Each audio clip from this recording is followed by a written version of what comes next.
Assalamu alaikum Uyghur Sistem ekranının aziz görürmenleri. Mən Riyasətçi Dilnur Öztürk.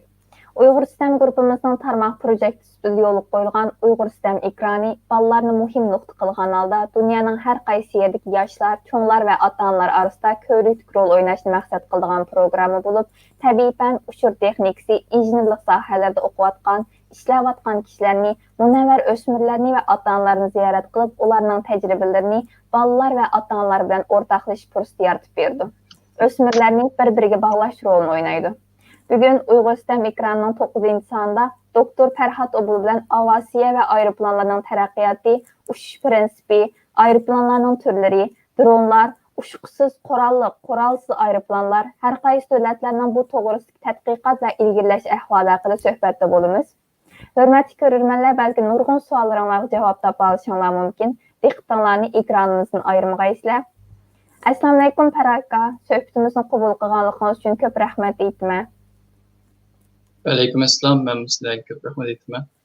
Uyghur Sistem qrupundakı bütün xeyrindaşlarına fidakarlıqları üçün köp rəhmət. Rəhmət, sizə köp rəhmət. Proqramımızın aldıda ekran aldığı görürmənlərimizin səmimi silib ölsəm. Əziz görürmənlər, Doktor Fərhad Obul haqqımız və nəq meydan söhbət edib veradımız. Suallarını inkas şəkildə bizə qaldırırsanlar, proqramımızın axırda Fərhad haqqımızın sualları cavab alınız inşallah. Aldı bilən Fərhad haqqa özünüzün görürmənlərimizə bir tanışdırıb ötkən bolsanız. Oldu, rəhmət. Assalamu alaikum, ekran aldığındakı hörmətli qardaşlar. Benim ismim Fərhad, Xotandan Qarqaşdan. Tuluqot Toğuç Qarqaşda okudum. Tuluqot Toğuç'da işbirlikdə və 2018 yılı Şiyan Qatnaş Üniversitesi'de oxuşuladım. Bir yıl oxuğan ekin 2009 yılının axısıda Türkiye'ye oxuşup geldim ve 2010 yıldan başlap 2010 yılda Türkiye'de Ali Mektep tamamladım ve 2014'te İstanbul Teknik Üniversitesi'nin aeroplan injinirlik kəsbində okudum.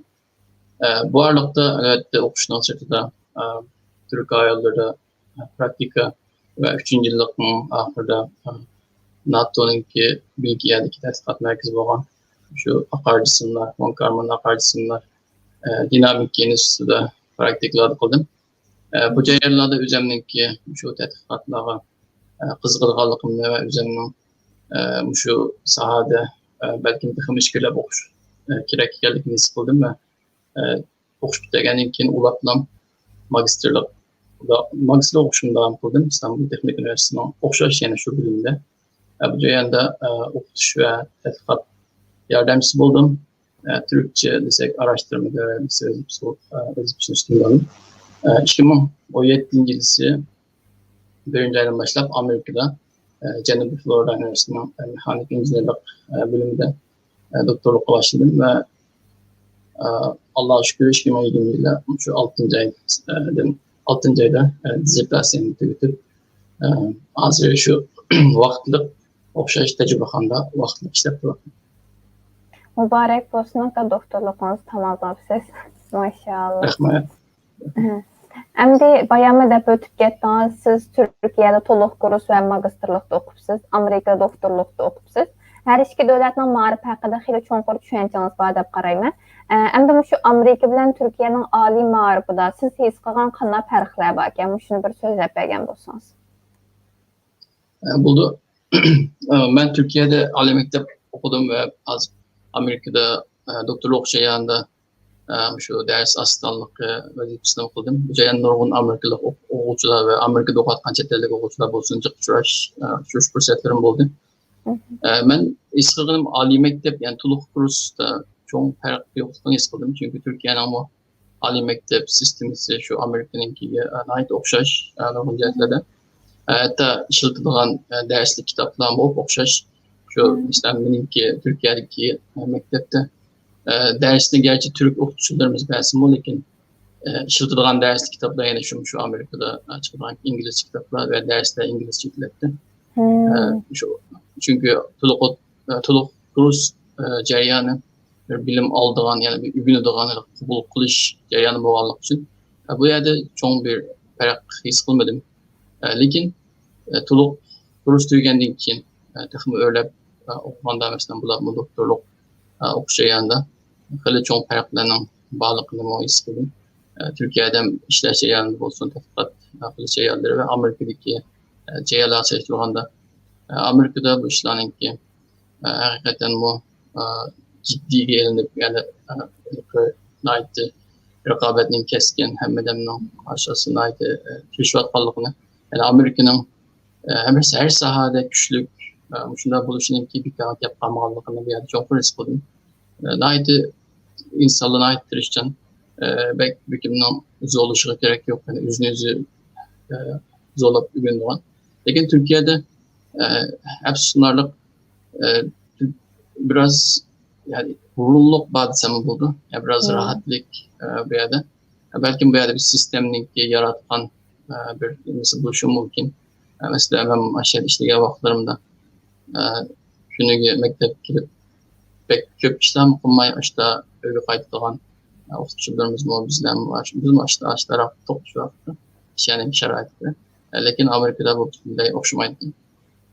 Şu an şu müşterilerle ama doktorluk okşayan, doktorluk seviyesinde şu tabiben incinlik sahalarda hali çok farklıların bağlı his oluyor. Düşündüm. Endi aeroplanın tarihi ötmüşü, en dəstləb yazıcısı ve şu vaxtki tarihi arq görünüşü, 1. ve 2. Dünya Uruşu məzgil aeroplanın tərəqqiyatı, şundaqla şu dəvətki aeroplanın bu dünya uruşu göstərən təsiri haqqında bizə məlumat verən bolsanız. Buldu rahmet. Aeroplanınki hem de tunci yazıcısı da bir nesi yok. Çünkü gerçi bir tarafta falan kişi mesela tunci uçuşuna kıldırırken bile emniyette şu uçuştaki ergücü boğan aralıkta net 100 yıllarda geçken bunun da mesela nurgun tədqiqatçılar, injenerler ve tevekkülçüler, dışında keşfiyatçılar özü uçuşa intilgen ve hatta bu sebepten üzerine hayatının ayrılan boğan kötü insanlar. Ve bu neçə yüzyıllık, yakın neçə yıllık uçunda bir bilimlik toplum işi neticesi de bu TL yapışı değil hem de tuncu uçuş TL yapışı Amerikalı Wright kardeşlerine nispi olan. Amerika'da 1900 yıllardan başladı. Bölüyüp doğan qaldım, səhv oldu. Bir slayd tayarlığantınız o da ben şunu hazır çıkaraydım mı ya ki kiyindək mi? Maili çıkarıp koysanız burada. Resimler başlıyor benim. Şuna para koyayım. Makul. Allah korusa davamlaşdırsanız.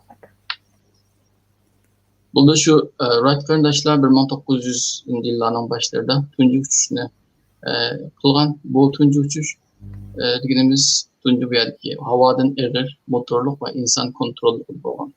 Yani hazırlıkta zamanı bir aeroplanlardan başlangıcı desek mi budu. Bu gerçi ayda kısa 12 sıkıntılık bir uçuş bozumu. Lakin şu aviasya tarihi var ve insanların tarihi var. Tuncu uçuş, insan kontrolü tuncu uçuş tekniği. Bunun burunlu mesela uçuşlar mesela havadan yenik boğan, havanın zışlıklığı okşamak farklı sebebini neyleydiği mesela gaz şarı. Hazır Türkiye'nin Kapadokya mesela seyahat rayları işletiyor. Onun kendin şu dirijabuldaydığı layık hecemi çoğun şamal ve köprüğünde mağduran bu uçuşlar boğan. Lakin hakiki şu motorluk, kontrollük uçuşu 1900 yıllardan başladım. Hem de bu hem de mesela herhangi bir injinerlik mesulat olsun. Aval askerler için, harbiler için taraf kıldı. Çünkü bir de devletin ki güçlü kollaşının ayrılamaydı. Devletin güçlü kollaşı boğanın kendini takımcık terakkiyatlar oldu. Şu an bu bir sebepten Birinci Dünya Savaşı ve İkinci Dünya Savaşı yanında şu ayrıplarla ait tiz terakki olan. Birinci Dünya Savaşı mezgilde karab baksak mesela kanatlık ayrıplarla yoki şu qo'sh qanotliq bundan keyin piston motor hozirqamizdan mashinalarni yoki motosikletlarni ishlatgan shunday motorlar ishlatgan ayrıplarla qo'llangan bu ayrıplarning uchishimiz qobiliyati unda bek yo'q emas sürtütmen lekin şu vaqtki davrning ilg'or qurollari çünkü her bir urushlarda yoki shunday davlat mudofaada havo ustunligi havoni kontrol qilgan urushni ko'proq vaqtda chiqarganlik mumkin imsi bo'lganlik uchun davlatlar shunga bakchigan va bular ikkinchi dunyo urushi kelganda bu siz taraf qilib tunji shu jet motorli urush aeroplanlari uchishga boshlagan keyingi slayd kelsin ikkinchi ma'qul keyingi slayd qo'yaylik. mana bu yerda ekranda rasmni ko'rganlar o'ng tarafdagi shu Angliyaniki 1923 yilda tunji uchib o'tgan shu aeroplanlar va yani bana göre o'ng tarafdagi Germaniyaniki tunji shu jet motorli aeroplanı ve bu nayt tiz süratlarga mesela qisqagina bir 20 yildek vaqtning ichida cho'ng bir taraqqiyot o'zgarish bo'lgan va tiz süratlarga chiqa oladigan aytmasdan foydali yuklarni ig'irliqlarni ko'tarib bu yerdagi foydali yuklarimiz bombalar yoki shu askarlashlarni qanday bir narsalarni dushmanga zarba beradigan shunday bir qobiliyatga yetgan. Gerçi bu dünya urushları insonlarga açık bir narsalarni teslim bo'lsin lekin shu havochilik yoki aviatsiya taraf qaragan bo'lsak bu tarafdan insonlarga hali foydali bir narsalar bo'lgan chunki bu urushdan keyin shu qurollarniki sivil havochilik deganimiz masalan yo'lovchi aeroplanlarni açık taraf qilishga boshlagan. Keyingi savollarga o'tganimizda endi dronlar allaburun turmushimizga singib kirdi. Burun tik uchar aeroplanlar orqali intayin qimmat tanarx bilan bo'shliqdan tortilgan suratlarni hozir arzon va abjil dronlar bilan torta olamiz. Ehtimal ba'zilarimizning to'rdan setib olgan narsalarni dronlar uygacha yetkazib berib bo'lgan bo'lishi mumkin. Endi undan boshqa dronlar yana ofatdan qutqizish, o't o'chirish qatorliq sohalardan keng qo'llaniladi. Endi bizga buning kelib chiqishi va taraqqiyoti haqida ozroq ma'lumot bergan bo'lsangiz. Buldu. Dronlar hazır aldığında olan drone yakın şu İngilizce UAV degandan bir tushuntirishni beradi. Emniyetde drone deganimiz har qanday bir uçuqchisiz yoki ustida odam bo'lmagan aeroplan bo'lsin yoki deniz ostida harakat qilgan kiyimlar bo'lsin. Bularning hammasini drone deb ataydi. Lekin biz hozir hayotimizda tikchar shaklga o'xshab qolgan shunday qanotlangan drone deb ataymiz va UAV degan vaqtimizda jiqraqi şu aeroplandan şekilde o'xshab turgan va askarlarning harbiy sahada jiqraqchiligini lekin ikki amaliyotda o'xshash bir narsa desak buni. Endi siz degandek hozirgi hayotimizda bu narsalar hayotimizga kirib chunki normal bir fuqaroning bizlarning setib oladigan tanarxining tuvan bularni shunda ko'p ishlab chiqargandan keyin bozorlashgandan keyin bu hayotimizga kelib xuddi bir yangi 10 yıl yoki 15 yilning ichida taraqqi qilgandek işte o'ylab qolamiz. Lekin amaliyotda bu dronlar tunji shu aeroplan uchishga boshlagandan boshlab dronlarni batdi. Yani şu vaqtlarda shu 1930'larda 40'larda ve hatta keyin mesela 1960'larda shu Amerika armiyasiniki uçuşsuz aeroplanlar ishlatgan. Hatta 1950'lerde mesela bazı hatta uçuşsuz shunda charlash hozirgi mesela hozirgi kunimizdagi shu zamonaviy dronlarniki boshlang'uchi ya'ni shu 100 yillarga taxminan 100 yillarni oldin boshlangan. Endi biz buning texmo nimasini qanday uchadiganligini masalan men bir injener bo'lash men bilan endi buni so'zlashdan burun avval bir ishki shu aeroplanlarniki nimasini Görsek, onun nimişqa, mesela azat oxşamagan dronlar var şu sualga. Ben cevap vereyim biraz. Yeni slide koyalım mı ya kaka? Bu da kinki değil. Ama ben de bazı arpılallarını oxşamagan arpılallarına koyup koydum. Bu azırkı üzününki şu sinipideki yaxşı arpılallar, mesela F-16 emmedemden bulduğun. Lekin F-16 qarab qalsanlar 1970 yıllarda uçuşa başlagan. Yani İkinci Dünya Uruşı tugagandan keyin soğuk uruş Amerika bilen, Garip bilen Ruslarninki, Sovetlarning o'rtasidagi shu urushmu Avasiya havacılık sahasida yani keskin raqobatga boshlab borgan va qisqa vaqtlarning ichida bu havacılık sahasida nurg'un taraqqiyotlar bo'lgan. Masalan, F-16 degan arplan xilibek taraqqiy qilgan arplan va kunimizda hala 2020 yil kelgan vaqtda nurg'un davlatlar şu arplarni o'zining asosli havo armiya kuch qilib ishlatadi. Ondan keyin qarab baxsak, masalan, keyingi avlodlarda F-22 veya F-35 degandek arplarlar chiqqan. Bu arplarlar kurashchi arplar. Kurashchi arplarlarninki genel normal hammasinin o'rtaq bir alaylıki qantininki masalan qanot uchidan yana bir uchuvchi bo'lgan musofasi qisqa yo'lovchilar arplarni va yoki kargo arplarga qaraganda. Onun keyin kort deb biz ataydigan mesela kanatının aldığı uçudan keyin uçucu bo'lgan mesafe. Bu texnik kengri bo'ldi. Yani bu yerdeki mesela kanatının bir uçudan yana bir uçucu bo'lganini İngilizce wingspan kanat açıklığı deymiz, uzunluğu. Bununki kanatınki kengligi bo'lgan nispeti, yani aspect ratio deb qo'ydi İngilizce. Bu nispet mesela bu kurashchi arplarlarda küçük. Bu küçük bulaşının sebebi bu aspect ratio küçük bo'lgan vaqtida bularninki hareket kabiliyeti, yani manevra kabiliyeti takım yüksek buldu. Bunun yanında mesela uçuyorkanda yanına kayılış veya her xil mesela düşman bilen istidalışı deyimiz, istidalaşıqa kelgan vaqtida kaçış yoki hujum qilish degan vaqtlarda aytib chaqqan. Bu bununki özelliği, kamchiligi olsa bununki mesela şu kütüreş gücününki karşılık gücü olan nispeti tüven. Bu texmo mesela güçlük motorların talep oldu ve cıkma hissiyatı talep olan. Şu an bek uzun musafalar uçamıyor fakat bir net sadece ki kısa vakitli havada kılış kabiliyeti var.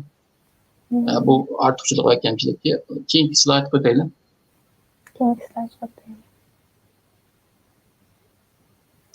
Mesela bu normalde yük tuş için işletilen kargo arplarla.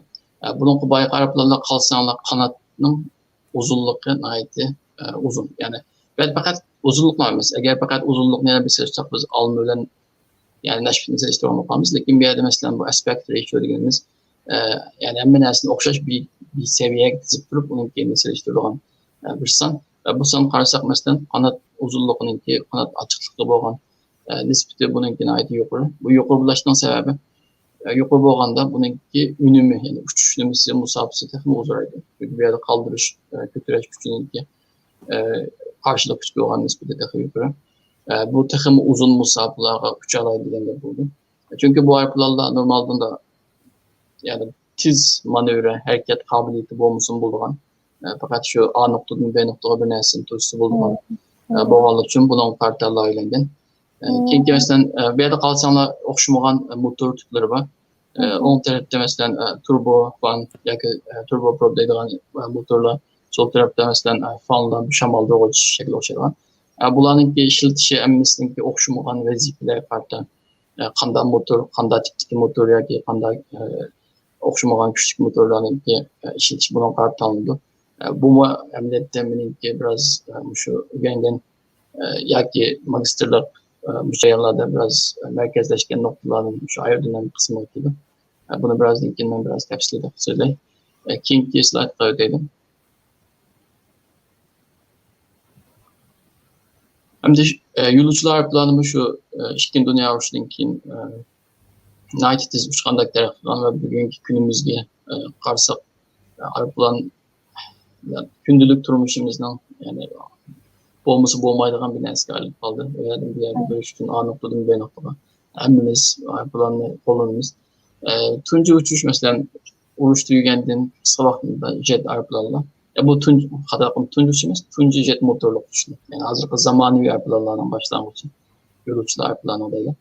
Ama yani ki yüzden şu sınıfdaki en yaxşı aeroplanlardan mesela Boeing 747'de Airbus'un ki A380 degende şu çoğun aeroplanlarını koydum. Lakin bunun sırasında nurgunluğun yani o her xil her şekilde aeroplanlar var. Hemmisinin ki işler en başta layihəlaniş ve yasaş məqsədi oxşumaydı. Şu məqsəd taraf oxşumayan məqsədlə asaslanıb layihələndim. Mesela Boeing 747 xilvək ilğar aeroplan qarab baxsaq 1969 yılda tuncu uçuşunu başlatdı, test uçuşunu. Bu yani nayet hayran kılarlık yani tuncu uçuş mesela abadın en başta degендek 1905'de 19. yılların 15'de şu 12 sıkıntılık nayet adli bir aeroplan kıskıgına 50-60 yıl içinde zamanı terakki kılganmışlar bir seviyeye gelgen. Yani bu sahadaki terakki etmenin ne kadar tiz ilgili gösterdiğin yani bir yeni bir tarafı. İlk slide bakılaydı.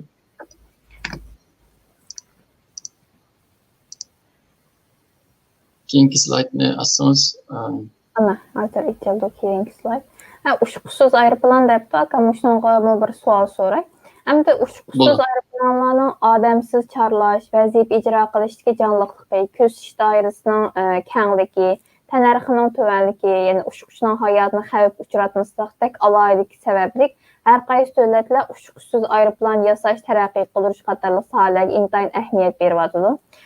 Dünya qaraydigan bolsaq, bunu yasab əməli qo'llanayotgan dövlətlər ançın köp emas. Hətta qaysı günü bir materialda uçurab qaldı, 5-6 dövlət var ekan.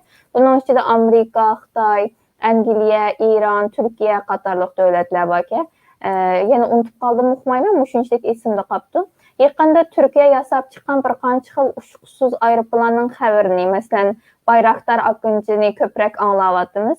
Bunu tədqiq qilish, əməli qo'llanish uchun turkumlab ishlab chiqarishning qiyinchiligi qanaqroq bo'ldi? Bek yaxshi savol bo'ldi. Hozir bu uçqusuz aeroplanlar siz degandek modaga aylanadi.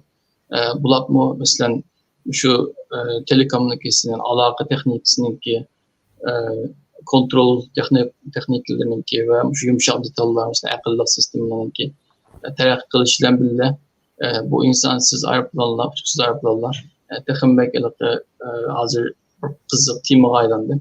Hem de bununki aerodinamik yoki mekanik tarafları ameliyatda ben bayılgandek yani 100 yıllık belki tarihi var. Tuncu insan uçuşu başlandan başlap haklamış drone kızık olan.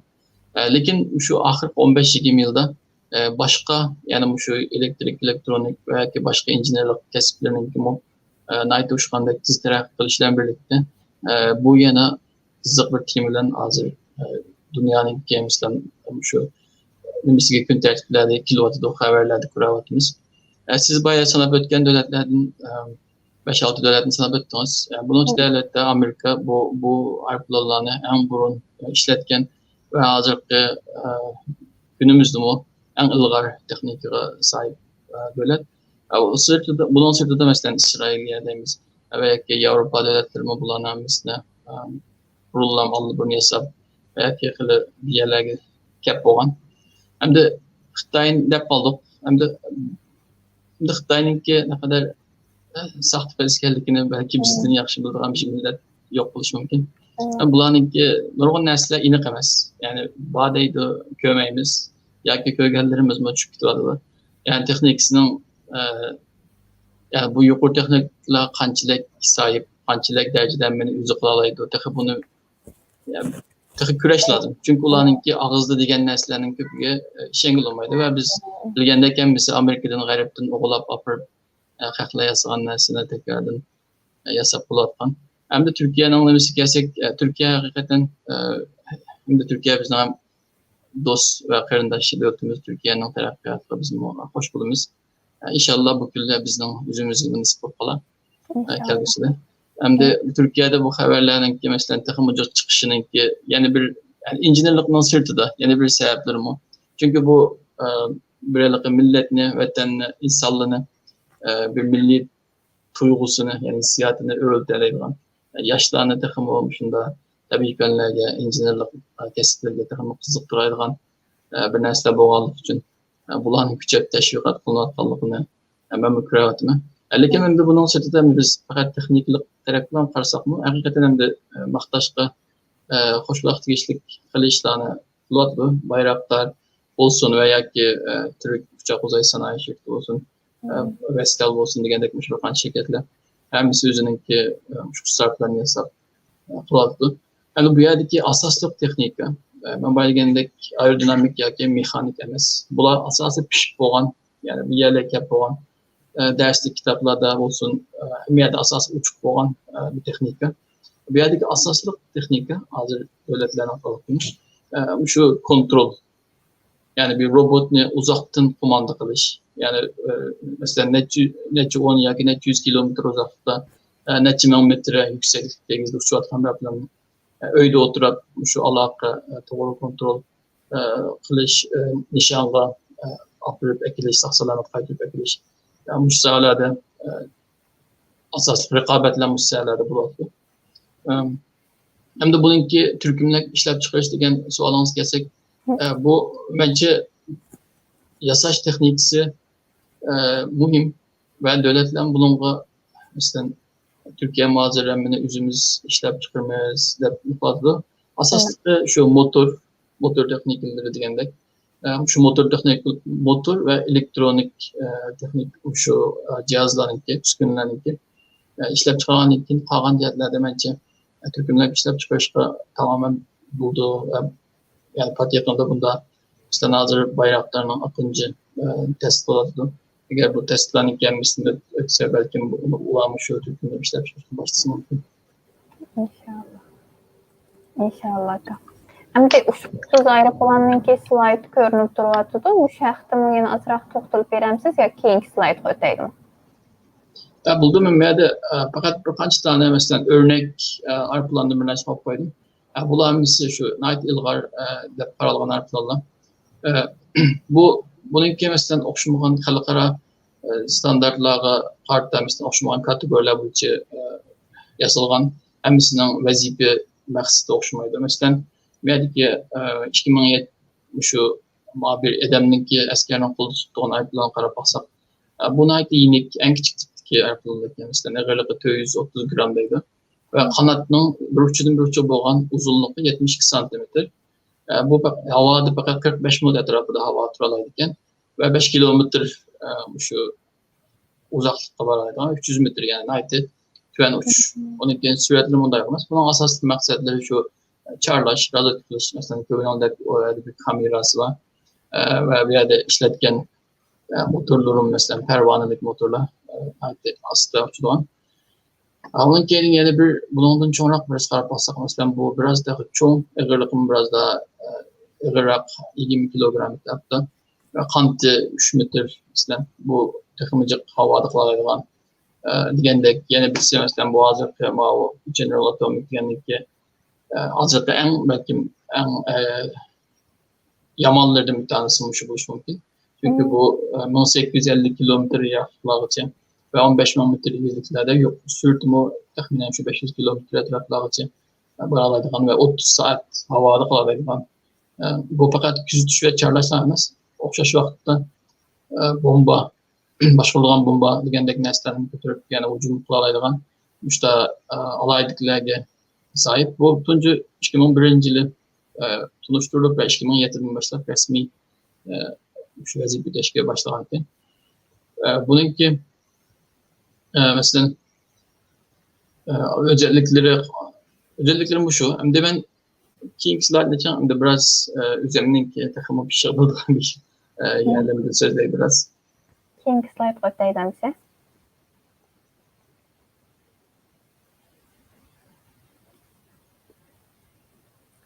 Keyinki slaytqa ötken bolsaq. Çıxdı.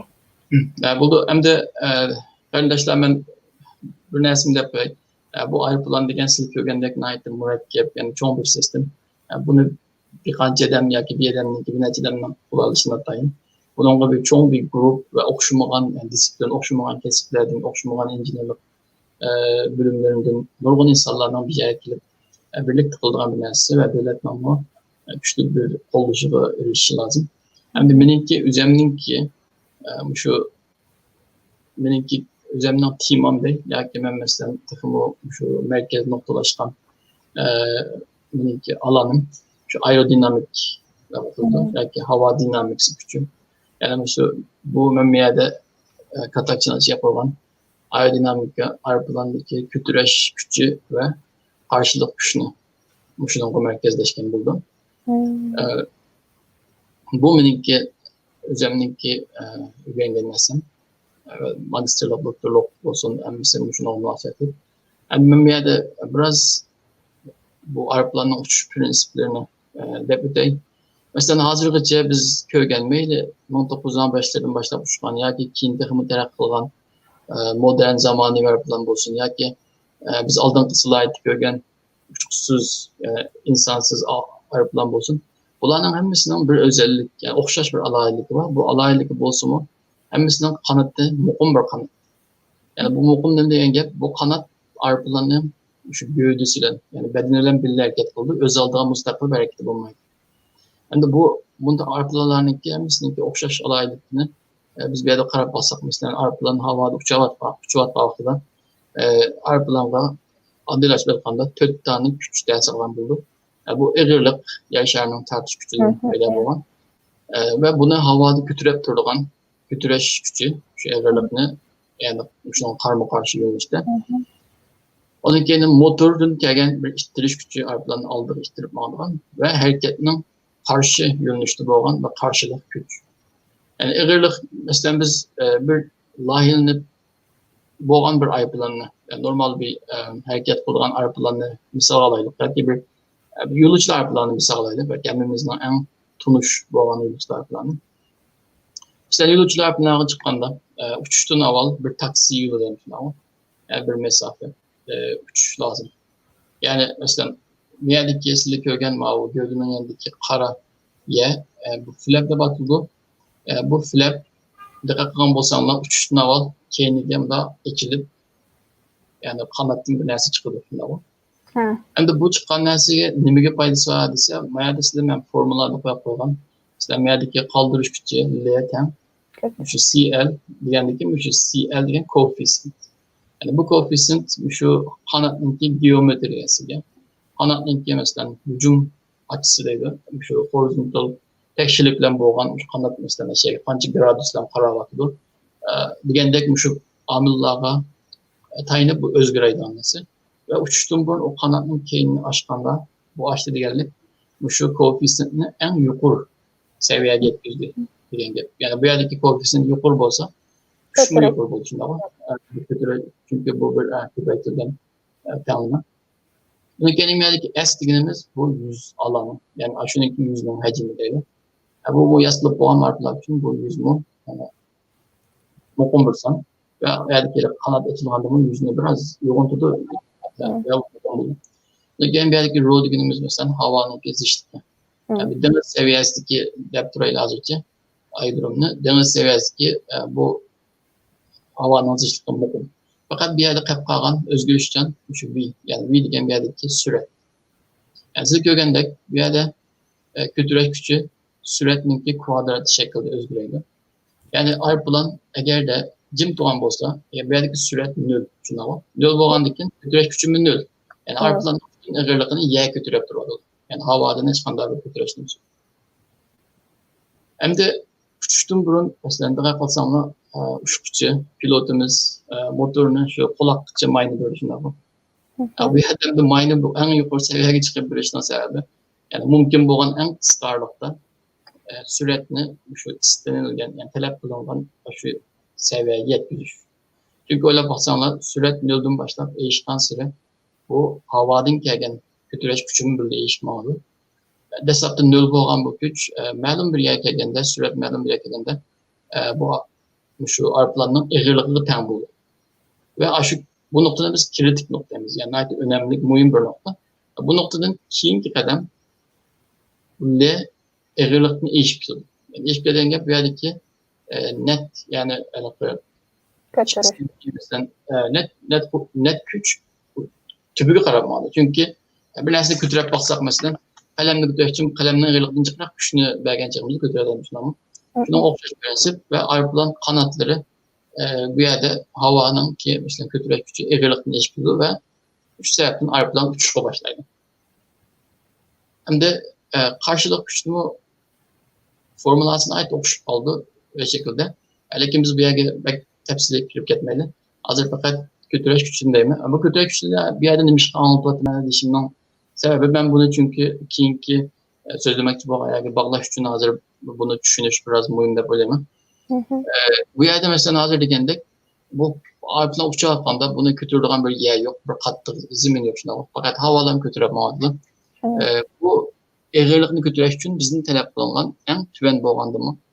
Mançilek bir süretin üstüde uçuş lazım deydiğin bir yani şu formula mesela para basak kelgen bir süret var.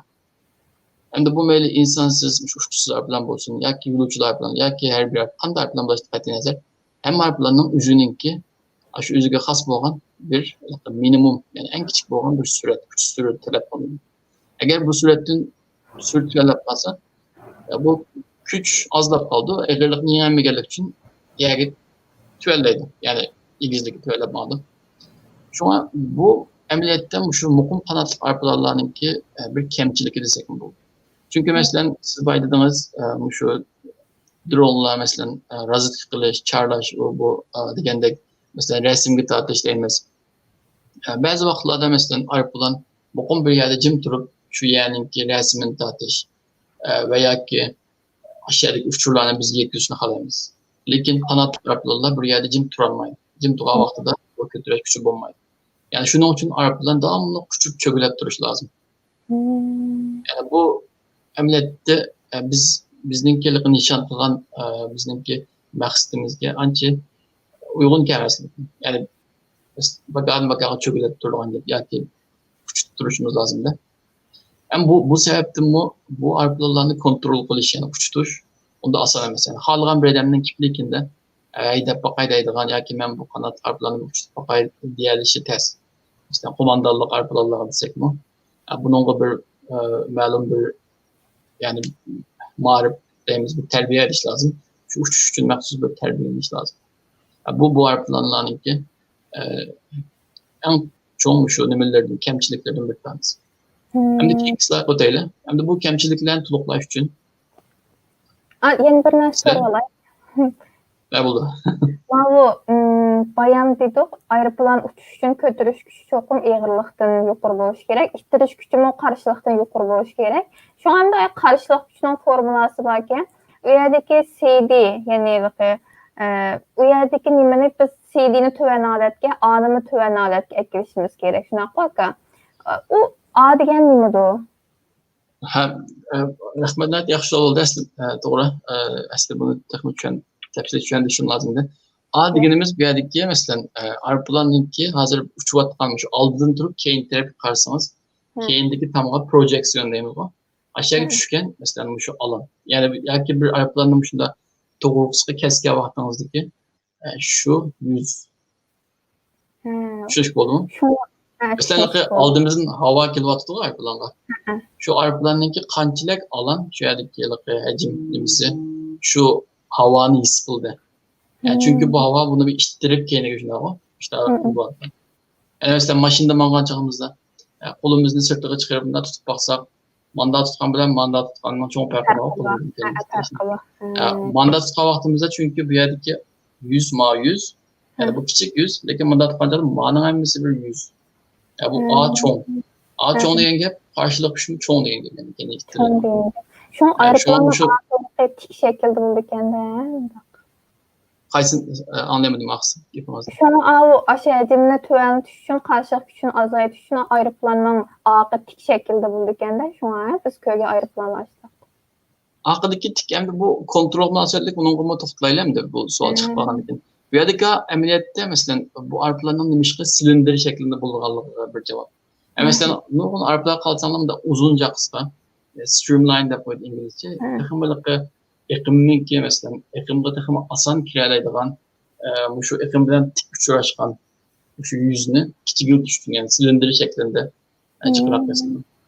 Şu qanday aeroplanlarga nazar qarab baxsanglar, misli ya yapılaqchaq yoki silindir mesela şu aeroplan uçuş yo'nalishiga bo'lgan shu yuzni eng tuvan shakllik yani eng tuvan emas optimal deydi. Çünkü mesela bunu bizning hali qilmoqchi bo'lgan ishimizni qila olishimiz lazım. Mesela yo'lovchilar bilan masalaga desek, biz bu yo'lovchilar bilan loyihalashtirishimiz sebep bunun ichida bir edem to'shish va yuk to'shish shunday. Endi biz bunu butunlay yapılaq qilib etsak, endi bek aerodinamik shu götürüş gücünü bek yaxshi qilib, qarşılıqni bek qilsak, endi bu biz ko'zlagan maqsadga yetolmaymiz. Bizga bir hajm lazım, ichiga edem chiqib o'tirish lazım. Bu lekin biz bunu mesela şu en yaxshi shaklda ishqilishimizni mesela şu aerodinamik gücümüzni en yaxshi shaklda eklaydigan, lekin ko'zlagan maqsadga yetadigan shaklda bir yani o'ttir nuqtani tepish lazım. Unda hech qanday bir narsani bedel tutmay ilişkili bo'lmagan o'xshash. Yani biz uçumuz dediğimiz şu bir karşılık bizga bir bedel var. O bedelin mesela motorda biz şu yakıtını, yakılığını köydüreş arkalık yani pul köydüreş arkalık bunu yapmadan gittin. Şuna o'xshash bir misal. Tushundim. Endi oxidagi slayd qo'yaylik. Endi shuni o'tashdan burun men siz so'rab qoldingiz, ma nimalarni kontrol nimasini bir şey azroq devatay. Endi aeroplanning eg'irlik markazi şu qanot bilan şu gövdeninki, bedenninki uchrashgan shu o'rtada bo'ladi. Bu eg'irlik markazi degan nima deganda, masalan bir narsaning eg'irlik markazi faqat shu yerdan ham isib qo'ygan vaqtida u cho'kilib ketmaydigan shunday. Masalan aeroplanning shu eg'irlik markazini shunday ko'tarib qo'yib qo'ysak, u burilish, ya'ni momentni bisini temponlab egilib ketmaydi. Bu eg'irlik markazi bo'ladi.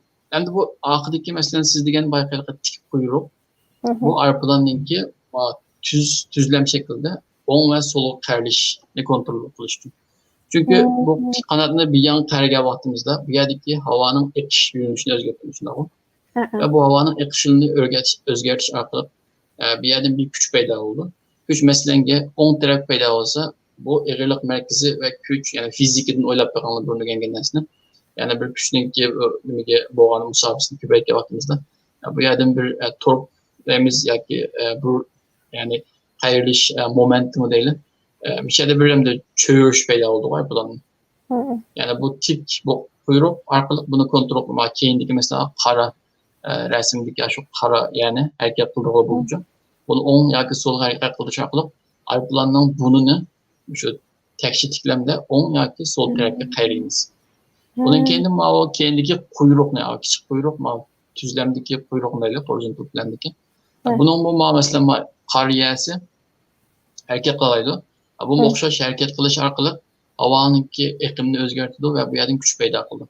Bu yerden güç paydo qilgan mesela paydo bo'lgan kuch ustiga qarag'an vaqtimizda bu yerdan bir saat istiqlikga ters tarafda yani aeroplanning sol tarafdan qarab olsak bir qayrilish momenti paydo oldu ve bu aeroplanning bunini pastga chiqardi. Agar buni ustiga qarab vaqtimizda mesela keyindagi quyrug'ini ustiga ekkan vaqtida buningki pastga qarata bir kuch paydo oldi keyingi quyruqda. Xuddi mesela aeroplanninki nima desak, unga meni bosgan vaqtida buni tarafi egizga ko'tarildi. Shunga o'xshash prinsip, yerdan bir kuch besvatidi ve eg'irlik markaziga qarata buning eg'irligi yani uch tarafı ko'tariladi ve kuchayadi. Yani bu orqali yani nimani kontrol qiladi. Bu şu aeroplanninki keyindagi siz ko'rgan shu tik quyruq yoki kichik quyruqlar shu kontrol qilish uchun, yani boshqarish uchun qo'yilgan narsa. Bunday ekanda. Bundan sirtida masalan quyruqninki avvalgi sirt tarafida masalan yani ikki tane qarnasi bor. Sal qisqaroq bo'lgan.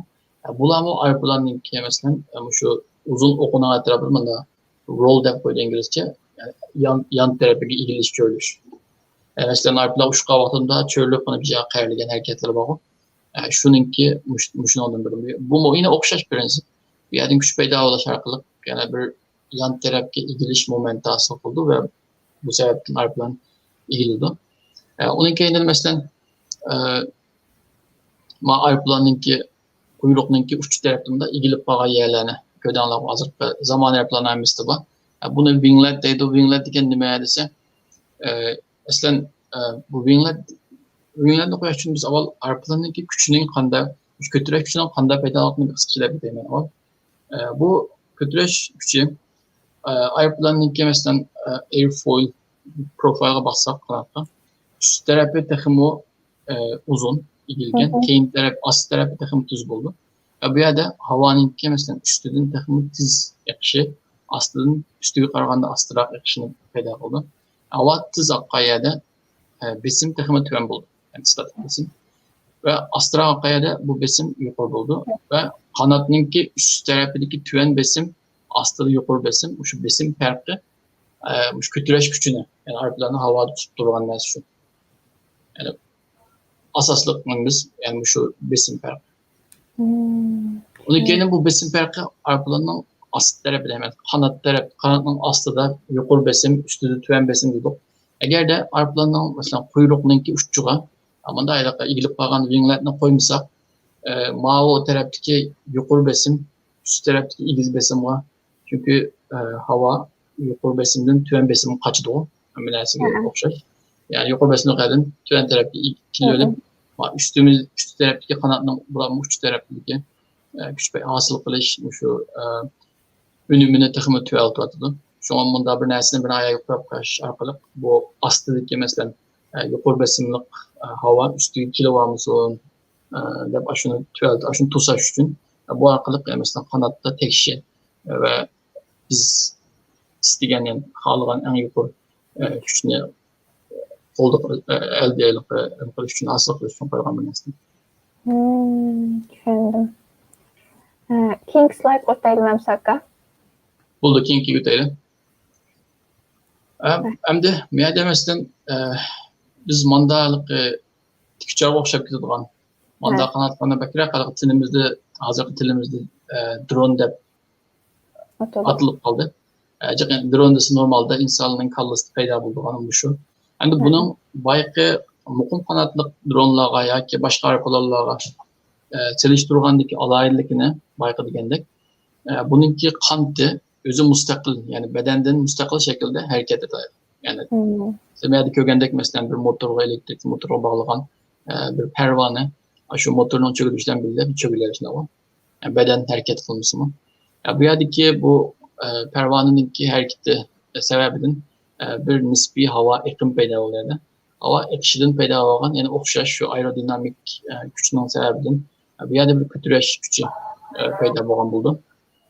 Bu kütüreş gücü yani ağırlıkını aşağı vaxtıda bu yerden yani kütüreler. Yani bunun artışçılık mesela bunun bir taksi yolu ya ki bir kundugan ya ki yerden kütüreldığan bir uzun bir yolunki buluşu gerek emez. Yani üzü tuğan şu cim tuğa yerde tiklam küçük tiklam var. Yani bizim Uygur tilimizde millette neydi yaxşı çırayla bir isim koyulgan tik küçer. Yani tik küçük onalaydıgan. Bu neydi tilimizdeki yani neydi düşünüştük yani bir hata olan millette. Mesela İngiliz kısmı karab baksanlar mesela ma 4 tane çaklık basını quadcopter edi. Mesela copter yani İngiliz mesela normal biz bulduğan küçerninki helikopter deymiz mi? Yani kopter bu memlekette şu aşağı helikopterinki yani bir küçük örtülgen türü. Yani bir tepsi mesela multicopter degen multi degen şu köp diyen yani köp motorlukmuş da nima deyotgan. Hem de bularninki texnik kısmı ameliyatda şu aerodinamik mekanik texniklere onda belki yeni bir narsa mı emas. Bunu bu mu şu 50-60 yılda ondan burun mu şu insanlar şu helikopterlerini yasağa vaxtıda küçerlerini tipşarlardan bildiğim işte insansız uçuşqa yani mıqbaqdan şu ayaqda izlengen nurgun tecrübelerini qılgan bu vaxtda. Lekin şu ahirki 15 yılda bu narsalarninki mesela artık askerlerning ihtiyacını qamdab yani onundan eşip normal fuqarolarninki hayatıga kirişilen bildi. Bu bizninki turmuşlarımızın ayeti sanat ketdi. Hazır xalqan bir YouTuber çıktı ikinde resim tatip, video tatip, onu kalaydı. Fotoğraflarlaymış da onun kendimizden bir nesli tuş konuşulup devadı bu. Dixançılık olsun, her xil nurgun sahalarda mesela. Bekçik yerde işliktir bunun aytık epçil, üzümü kiçik, kütürep yürüyüş gibi asan boğallıktan. Ben onun üstüge yeni birisi mesela alaylıki. Bayqaylıqı muqum kanat qaraplarla qalğanda bununki kontrol nimisi texmi asan. Bu asan buluşunun sebebi mesela nazırki şu programlarınki aldın ala yazılan mesela kodlarının değil. Şu arpalarını yerim optimatik yoki butunlay optimatik şekilde eklenişi. Yani bir mesela hech qanday bir bu tarafdan terbiye almagan deydi mesela uçuş terbiyesi almagan yoki bunu işte bir ders görmegen adam bu açıklıkında asan şunda stabilitesini ait yüksek bulanınki asan bir şekilde uçtup yani özündeki ihtiyacını çıkaraydigan boğalık için bu naytılık bazası dediğimiz bazası itti bu adıdır. Düşündüm. Akamda yuqorqi suallarga to'liqim qilib, Liviyada uçqushsiz aeroplanlarni raqobatlashtirilayotgan davlat va ularning uçqushsiz aeroplanlar haqida vaziyatni so'zlagan bo'lsangiz. Buldum. Rahmat. Endi men raskamni qilsam bu Liviyadagi yoki boshqa yerdagi ishlarni bek keyingi erishim bo'lamadim. O'zimizning beshimizdagi ishlarni anjiqligida. Lekin azpas andamında uchrab qolganchada ko'rib xabarlarni. Bu yerda masalan hozir hamma davlatlar o'zining milliy sinovati bo'libmi Turkiya bilan Xitoy o yerda birisiga yani o'zi bevosita emas lekin boshqa shahardagi kuchlarninki bir shaqliq yani bir narsalarni aşağıda tecrübe qilayotganligini ko'ryapmizda. Endi bir urushib boqsin ko'rib boqaylik qanchalik urushalaydi. Uning keyindan bir narsa deydi. Hem de bu ben anlaştım degandek bu Xitoylarning kimdi uni qildik degan gibi yüzümüzden kömetirib ishini ketkilim bo'lmaydi. Jiq o'g'irlab olib yasagan narsalardan. Çünkü bularning kimdi tirishib bularni endi rost endi düşünüyoruz qancha yaxshi ko'rmasak mu tirishib rost lekin bularning bir yenilik yaratish yoki bir dunyoga masalan yangi bir narsa taqdim qilishdak bunday narsalar ayet önemli. Bu mesela haktın uçurağın ya ki haktın eklep aşının tertisini saptıkındaki onun kendin bu şunda akıl adım. Ben şu an bu taraftan bek çıktığındayız. Çıkmaslarının bu emniyette yani siyasi cihetten ya ki o başka o şov cihetten belki bu erişim etmeli. Fakat bazı teknik nesneleri az pas karab değil. Bana bunu alıp kimliği kırıp bakayım. Bence kulalaydı inşallah. Kırıp bakayım. Hem de şu avasiya yoki aeroplan injenerligiga deyse nait heyvetlik alındı. Hemimiz pah deymiz. Hakikaten tez kesip. Hem de sizden şunu sorup baksam kesbinizini başkalarına tavsiye kılamsınız. Mesela bizim yaşlarımızda. Elbette tavsiye kılma. Elbette tavsiye kılma. Lekin tavsiye kılıştın burun şunu yapmışım lazım. Mesela bu injenerlik meyli bu aeroplan injenerlik olsun ya ki başka herkanda bir injenerlik olsun. Bu kesip kirişten burun kardeşlerimizin ki bu kesip doğrusunda bir az malumatla erişip yani bu kanda bir neslerin ki mesela yüzünü aşağı küçük doğallıkını beklentini vereyim sonra şunu bilip bunun kendin kiriş lazım çünkü bana bir vasıta alaklaşkan kardeşlerimiz mi boğan durun onun ata-analar ya ki bu yaş kardeşlerimiz olsun kalıstı bir hata düşençi var varken yani şu aeroplan injenerlik kıyadesi uçukçuyla oylap kaldırmıştım pilotluk olan neydi bu bunda emes mesela bunu düşünüş lazım ki bu injenerlik kesbede şu mesela bizimki kesbede fizika matematika şu derslerninki Kanada'ya köp işitildi. Eğer bu cihette mesela özünüzden yaxşı görürsünüz ve asarsanız ya ki ben tirişip izcil bunu kalayım da işençiniz olsa ben de mekken bağlap inşallah okusa elbette yaxşı bu kesiplerdim o veya ki bunun okşaş başka nurgun kesiplerdim o bizimki bek tirişip okuşumuz lazım. Bu ben degandek bunu binetçi edemden kıldığan iş emas. Nayt çoğun bir grup insanların ki okşumayan kesiplerdim işte üyengen insanların ki birlikte bir grup halinde birlikte bir iş kıldığan nesin. Şu an inşallah kendisiyle bizge çok lazım buldu. Şu an ben bu kesipte veya gelmişten okşaş başka injinerler tabii ben kesiplerde ve hatta sosyal kesiplerde hem kesiplerde şu Uygur kardeşlerimizin ki okuşunu elbette tavsiye ederim. Rəhmət aka. Əmdə bayamı dəb ötüb getdik həqiqətən təskəsir dəb. Otur məktəb tuluq magistr və doktorluq oxuş cərəyanınızda özünüzə qanaq baha verirsiniz. Məsələn, mən bəzi anlığan tunuş bilişlərim oldu. Deməkdə pilot olsun, bulubmuş aeroplan injinerliğini tanlab, lakin oxub bəlli bir vaxtdan ki, məsələn, 3-cü illikə çıxıb, 4-cü illik çıxan vaxtda taşlayatgan ballarım oldu. Əmdə oxuculara nimələrini tövsiyə qılsınız? Rəhmət, mən həm də üzəmdəki oxuş tariximi qarab baxsam, mən tuluqsuz əməliyyatında fəxrləngidək dərəcədə emas, yəni normal, adətdəki bir oxucu idim. Tuluqsuzda bu vaxtda çünki onda bir qayəm, yoki gəlgüsüdün bir çox onda belə qeydimiz. Onda nəsə boğum, banda boğum edən çox nəsəm yoxdur tuluqsuzda.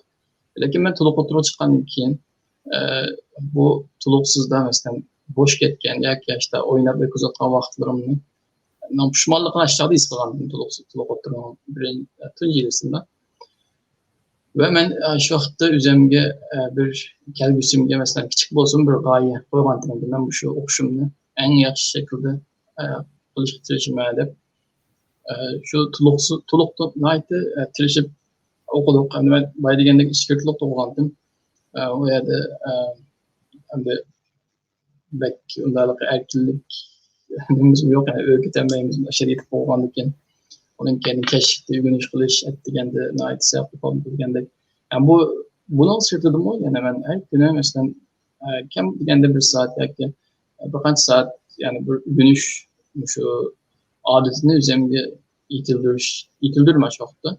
Bu arkadaş mesela tuluksuzda kem gidip falan oynayıp kızıp falan yerlerimde tuluklap tuluq oturman derslerim buna tirishib qildim.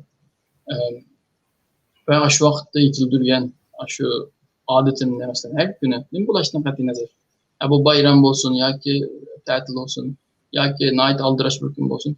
Qanday kun bulaşdan qat'iy chuqur her kuni bir vaqt chiqarib shu darslerimni takrorlagan şu odatimni masalan doktorlikni tugaguncha shuni davom qildim men.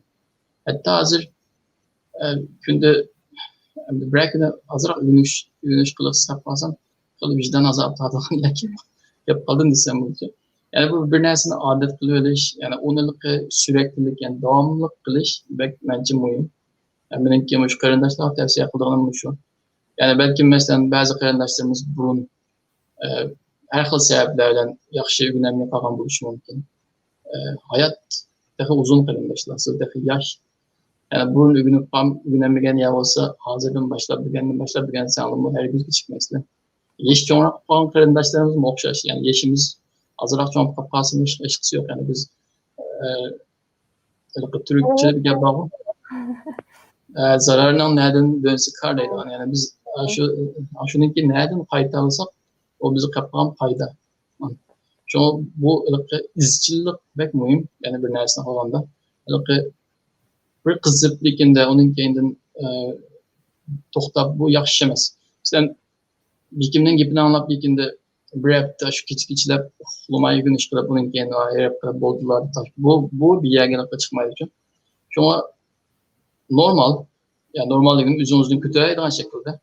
Lekin her günü devam kıldığın yani şunda bir adetini yitirdirseniz bence ügünüş qilish yani bizning o'quvchilarning kamda eng chong vazifamiz hozir.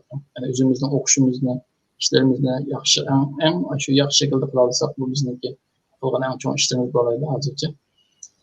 Shuni do'stlarga, qarindoshlarga tavsiyalarim shu. Davomlilik bo'lsin. Yani o 3 minut qizib, keyin to'xtab qolgan ishlar bo'lsin. Yani shu bir kasbga kirgankanmiz, buning oqisini ochishga tirishaylik.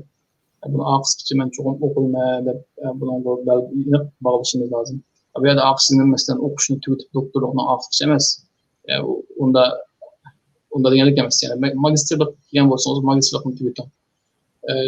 Baklavurluğu başlayan bolsanız şu baklavurluğunu tüyütün. Bunun kendi kademini yani o vakitte tüyütüp boğandıktan oylarsanız mı? Yani ahval qarabış kısmı. Lakin hazır neymiş iş kılatkan bolsanız şunu tüyütün. Ve en yaxşı şekilde tüyütün.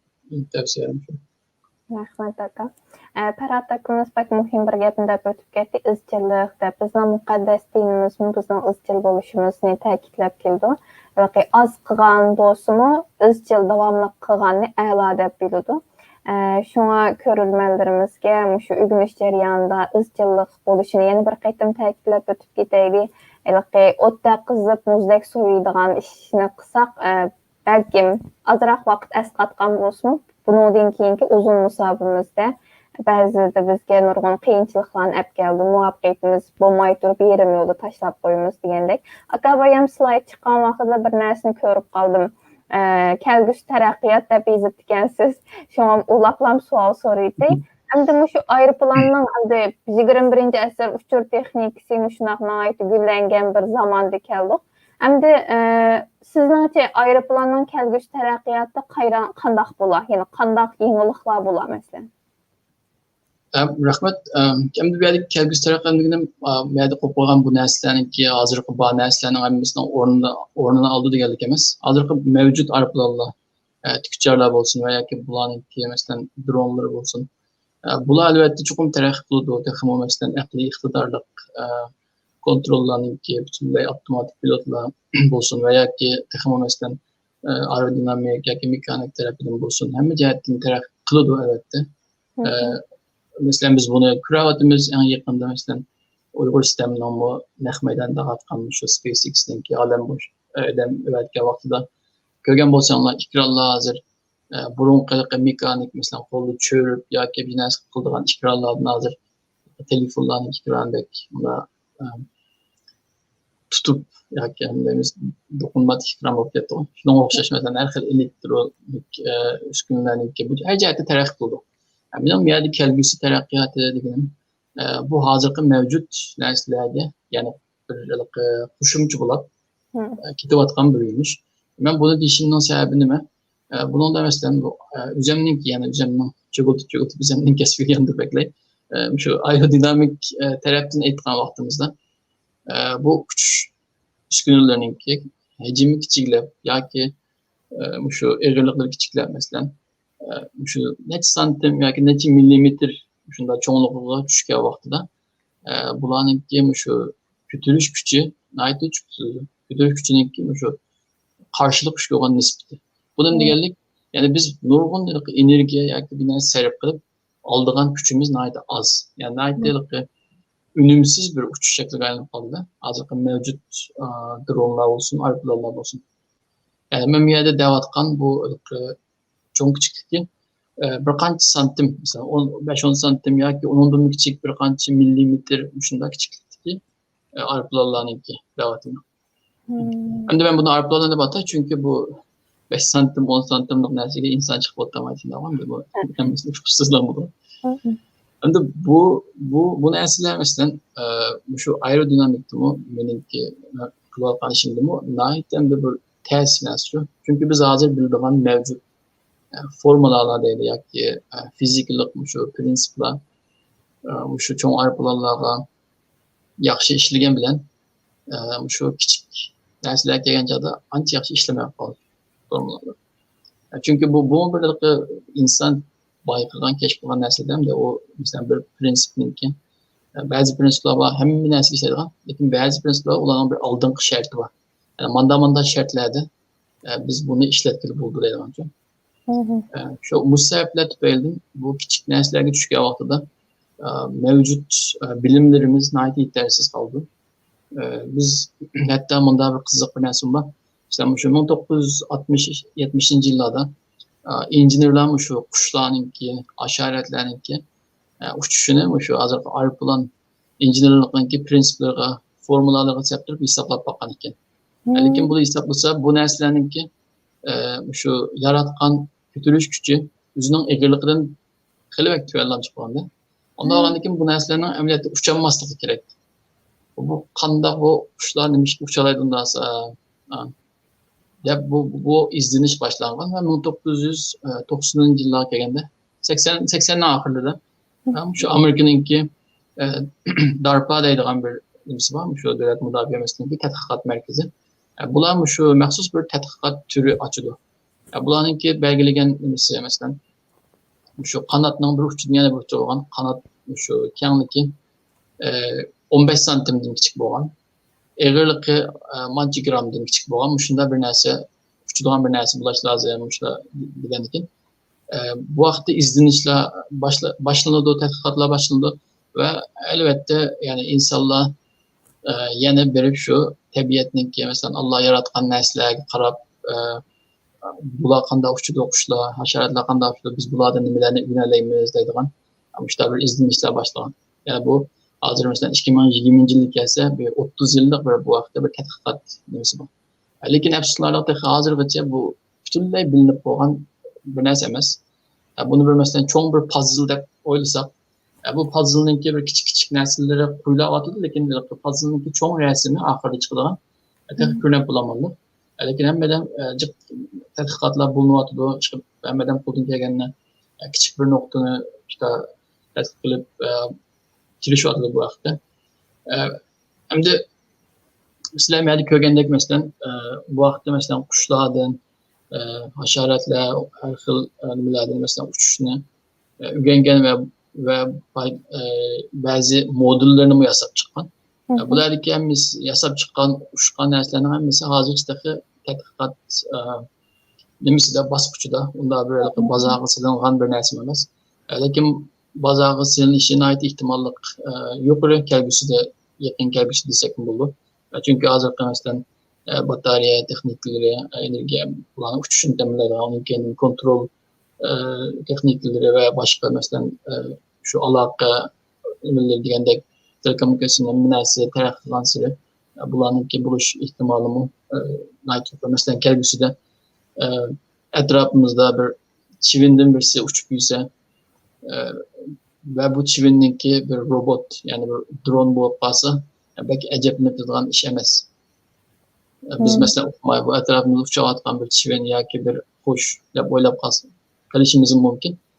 Lekin bu amaliyotda shunda inson yasagan harakatchan qanotliq shunda biyologiyalik narsalardan ilhom olgan robot dronlar bo'lishi mumkin. Tushundim. Aka endi mesela ko'rinmas aeroplanni men anglagan vaqtida ismini tunji qaytdim, bek hayron qolgandim. Mesela uninki o ko'rinmas deb atilishidagi sabab nimasidan ko'rinmas ki? Bu yaxshi oldu. Bazı narsalarning ismi odamga birinchi qarashda xato bir tushuncha yo'qdan ko'rinmasdan yo'qlanmoqchisan degandek. Lekin unda emas, bu yerdagi ko'rinmas degani radarga ko'rinmas. Sen bu radarninki ishlash prinsiplerini işte Uyghur sisteminiki kichik do'stlarni qilib to'qarsan. İşte bir signal verirken signal qaytib kelib bu radar bunu bayqaydigan. Bu aeroplan bu muşunun qartılgan narsa. Ko'rinmas deganimiz radarning ko'rinmaydigan, insonning ko'zigan emas. Hem de bu tema meningki undan belki yaxshi bilib ketgan temam emas. Çünkü ben bu radyo signal bu cihetlerdə mesela belki elektrik, elektronik, internet olan arkadaşlarda bunu yaxshi bilish mumkin. Shunday to'xtalaydim ki, yani bilmaydigan narsalarga belki bir yerda chat kerak bilmay. Estağfurullah maqullar. Endi növbət bizning aziz ko'ruvchilarimizdan savol so'rash bosqichiga keldik. Savollar to'shib ketibdi aka. Unda men bir boshdan savollarni so'rashga boshlayman.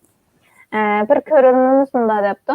Aeroplanning qanot uzunluğu, yüzi, boyu ve quyruqlarının muqim, yani keskin halda nisbetlik münasibeti bulamdı deydi. Bu nəhayət yaxşı oldu. Şunda buldu. Çünkü bu aeroplanla yani oxşamayan vəzifələrini ötəş üçün şunun kartda mesela layihələnən buldu. Köksüb ötkəndək bəzi aeroplanlar yani uzun musabıq uçuş tərəf qılınğan buldu. Bəzilərdə bu pek uzun uçuş mu mühim emas. Mühim bolğаны onunki çaqqallıqı. Yani tiz qaçıp tiz hücum qotaydigan degandek. Bu manevra qabiliyeti deb ataymiz. Aşının kartda yani oxşamagan şu projeninki yoki qilmoqchi bo'lgan ishniki shaklar kartda bu narsalarni aşının kartda layihəndə və degandek bu mesela qanatning uzunluğu olsun, şu kol degandek yoki şu əmin narsalarninki iniq bo'ldi. Yani mesela aeroplanning silet sirtini ko'rgan, teşkillarda ko'rgan. qanotninki o'rni yoki ba'zi qanotlar past qaraydi, ba'zilari ustiga qaragan bo'ladi, ba'zi o'ttirdan tip bo'ladi. Ba'zilari masalan arpalarning biroz keyniga egilgan bo'ldi, ba'zilari ozroq egilgan bo'ldi. Bularninki unda qilishninki hammasiniki o'ziga kuchli nimasi bor, sababi bor. Ve ma'lum bir vazifani eng yaxshi shaklda ijro qilish uchun shuning qarta o'xshamagan qanot shakllari, qanotniki o'xshamagan yerlarga o'xshamagan bo'lonlarda yerlashtirish degandek shularning hammasi shu vazifaniki shakliga qarta oltinlaydi. Yana o'xshash ko'rinmamiz bunda deyapti. Aeroplanning eg'irligi bilan yuqoridagi o'lchamlar orasida belgili qonuniyat munosabati bo'lamdi deydi. Asli javobim biroz nim bo'ldi, shuna bo'lsin. Qayta takrorlamasizmi? Eg'irligi bilan nima istedingiz? Aeroplanning eg'irligi bilan biz bayam dedik-ku, qanot uzunligi, yuz bo'yi va quyruqlari deb. Mushlardagi o'lchamlar orasida belgili qonuniy munosabat bo'lamdi deydi.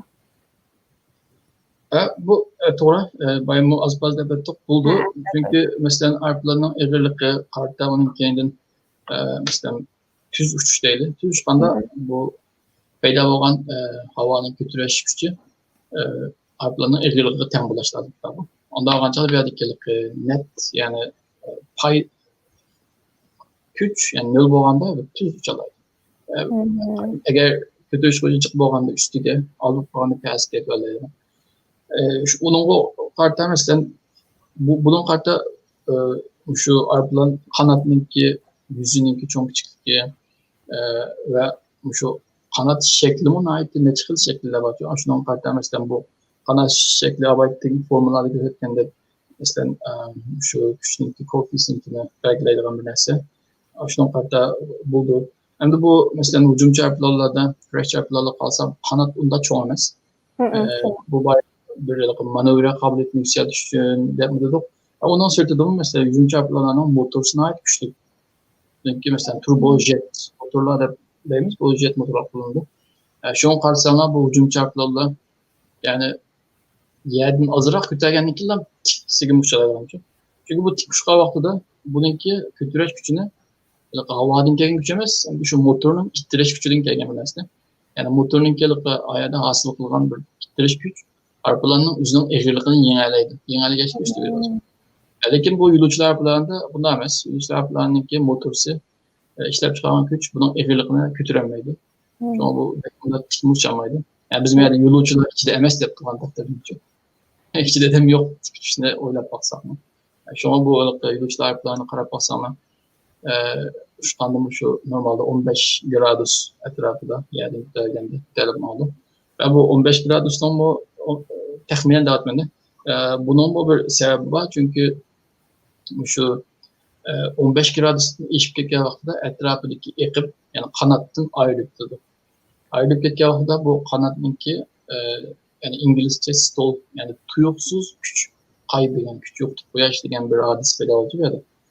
Buna ait xəterlik var ise tuyuksuz yani havadaki bir arpadan tuyuksuz güç yoktu. Koyduğun gep, bundan gep yer şükredilmekte. Şunu bu yolcular arpaları ait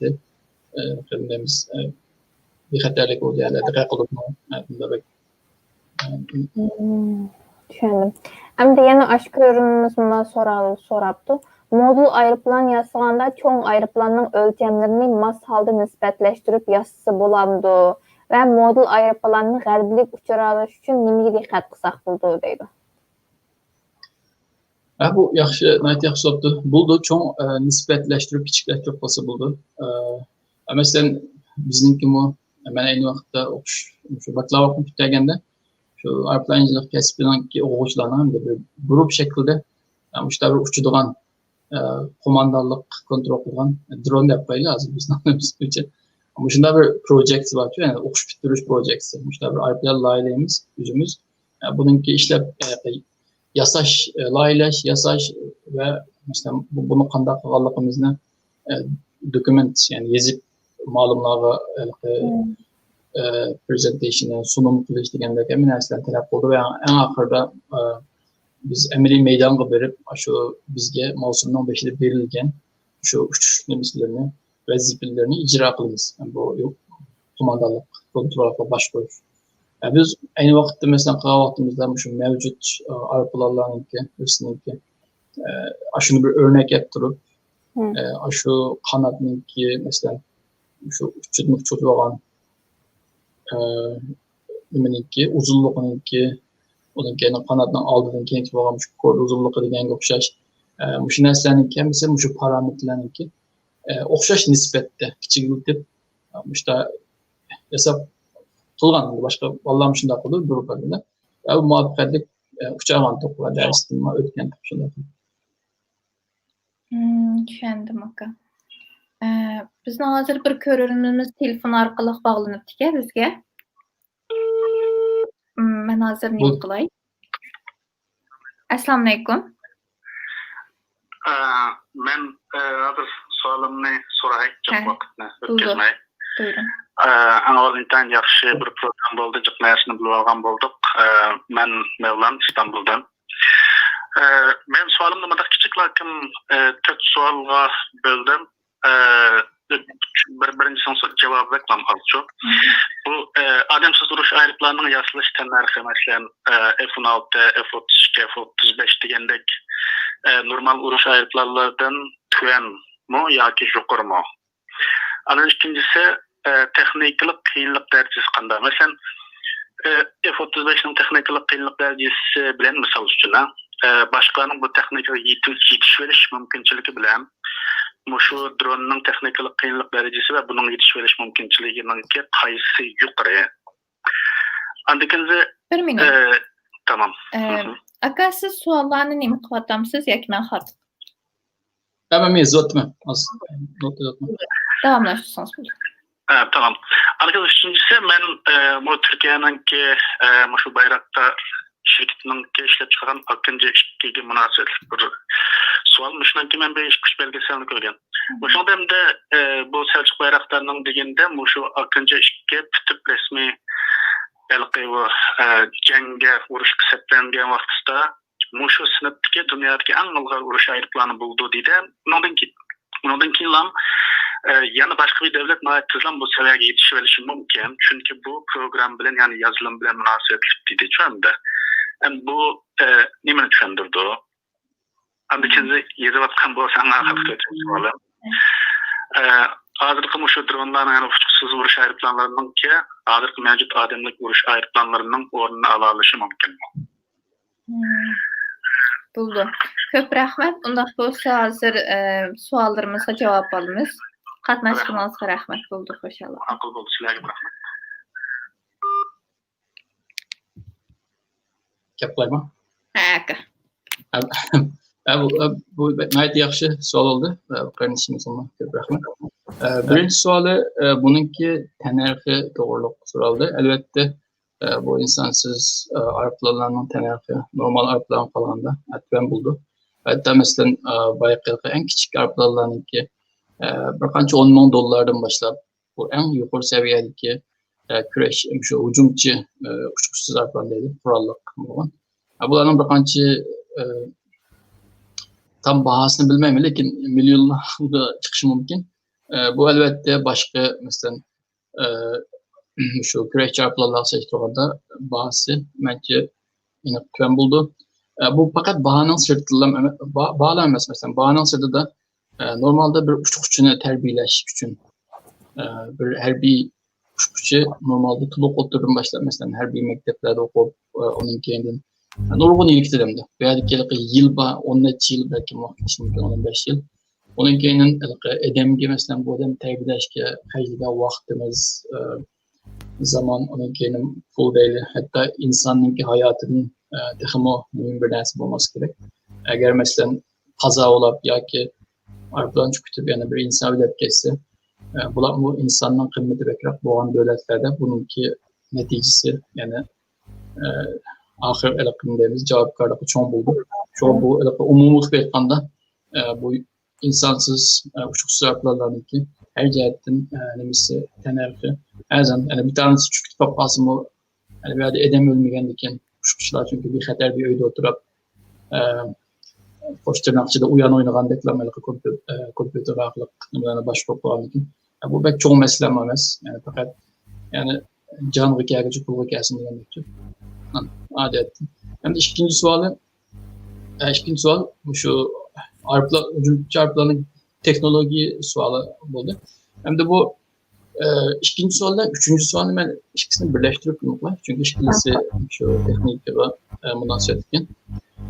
Bu hazır uçuksuz arplarının ki en çok teknik şu yumuşak detal demişse mesela şu başvuruş kontrol yani bir adet programla kod yazışmış mesela kalıyor. Çünkü bu aerodinamik cihetini etmanda şu mekanik cihetini etmanda bularınki işlediğin tekniki asası okşaş. Yani prensipler okşaş kütbeler olan. Bularınki mesela yazılış, hatta belki droneların biraz daha asan buluşum, biraz daha asan buldu. Şu an bir yerdeki asaslık teknika, yani şu yumuşak detal, onun kendinden şu kontrol, yol başlaş, mesela navigasyon dediğimiz muş cihetlerdeki teknikler. Şu an şu iş bilen düşünelim mesela hem de bu eğer şu arplarla yazılım asaslı bu yazılım çok teknik yumuşak detal demişsini şu millisin değil mi de kontrol kullanan. Şu millisini başka devletle oluşarsa ya ki yüzü müşahede tetkik çıksa buların yasaş elbette mümkün. Yani ben baydıgendek yani mesela şu droneların ki adli şeklinde yani şu arpların incelik kesimini bittiğen her bir oğulcu yasaydı ki bu aslında.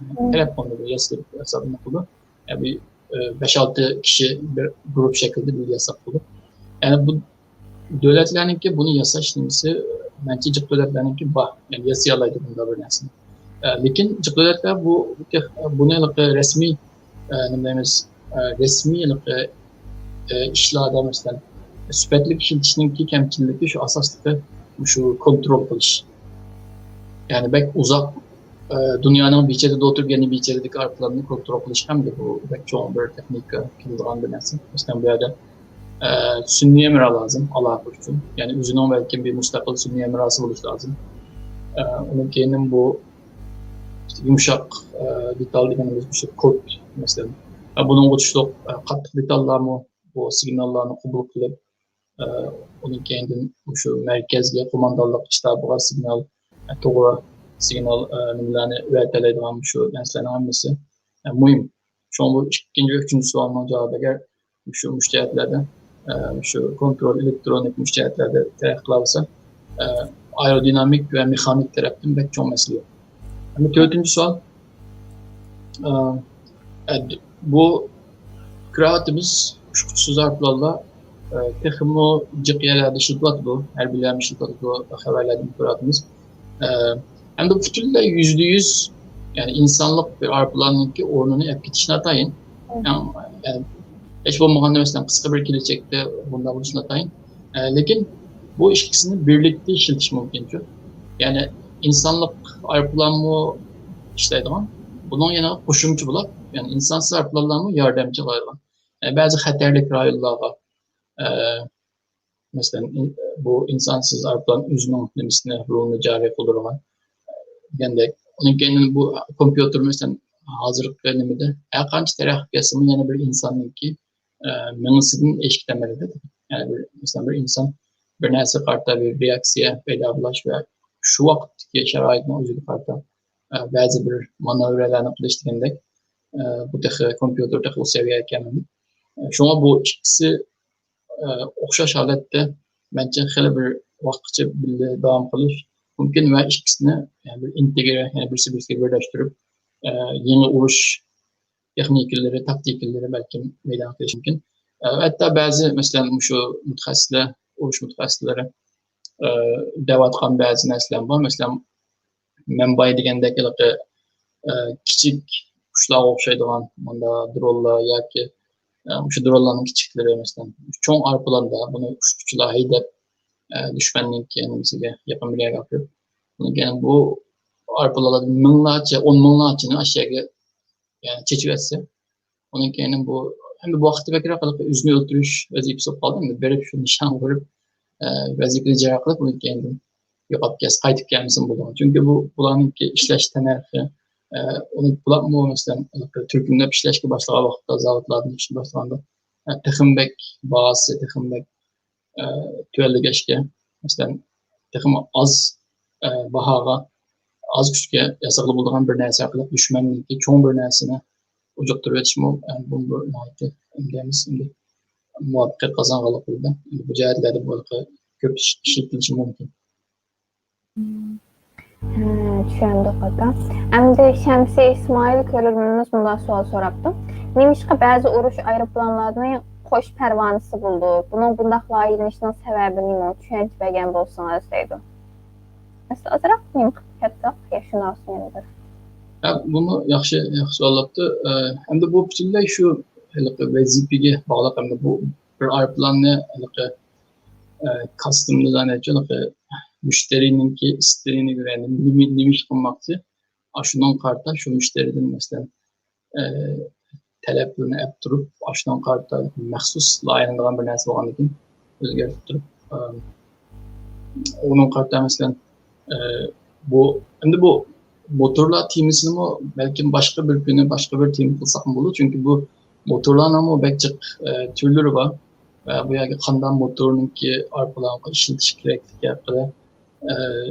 Peki bu çok koordinasyon bir girişimiz doğru kılıyor. Şu an kısaçlarım da bir kantada aşağı şu arpalarından kılmak olan vazifesi kartı her yıl motor tipleri veya ki bunun pançı motor yani yalğız motor mu, koş motor mu veya ki onun bencik motor yani ama şurada aşıdan kartı belirleniyor. Bir atanımına sual soraptım. Uçuşsuz aeroplanlarını uruş üçün işlətəmdi ya ki başqa nəsə kerak toş üçün işlətəmdi? Asasən qaysı sahələrdə işlətildi bu uçuşsuz aeroplanlar neydi?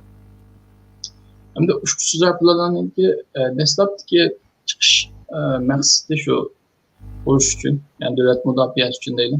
Onun için başlanğan lakin ahirki 15-20 yılda değil hem de şimdi şu 2000'li yıllardan başlayıp bu normal kuralların ki yani bizden hayatımız ama girişki başladı. Hazır fakat askeri işlerle emez. Normal mesela Maltuş'ta mesela bir yerde tiz yetkizmiş.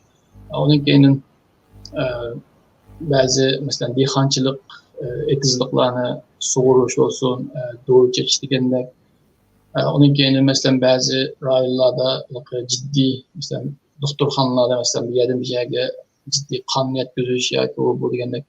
Ama şu işletişini bilsem de nurgun yerlerde işlekli buldu.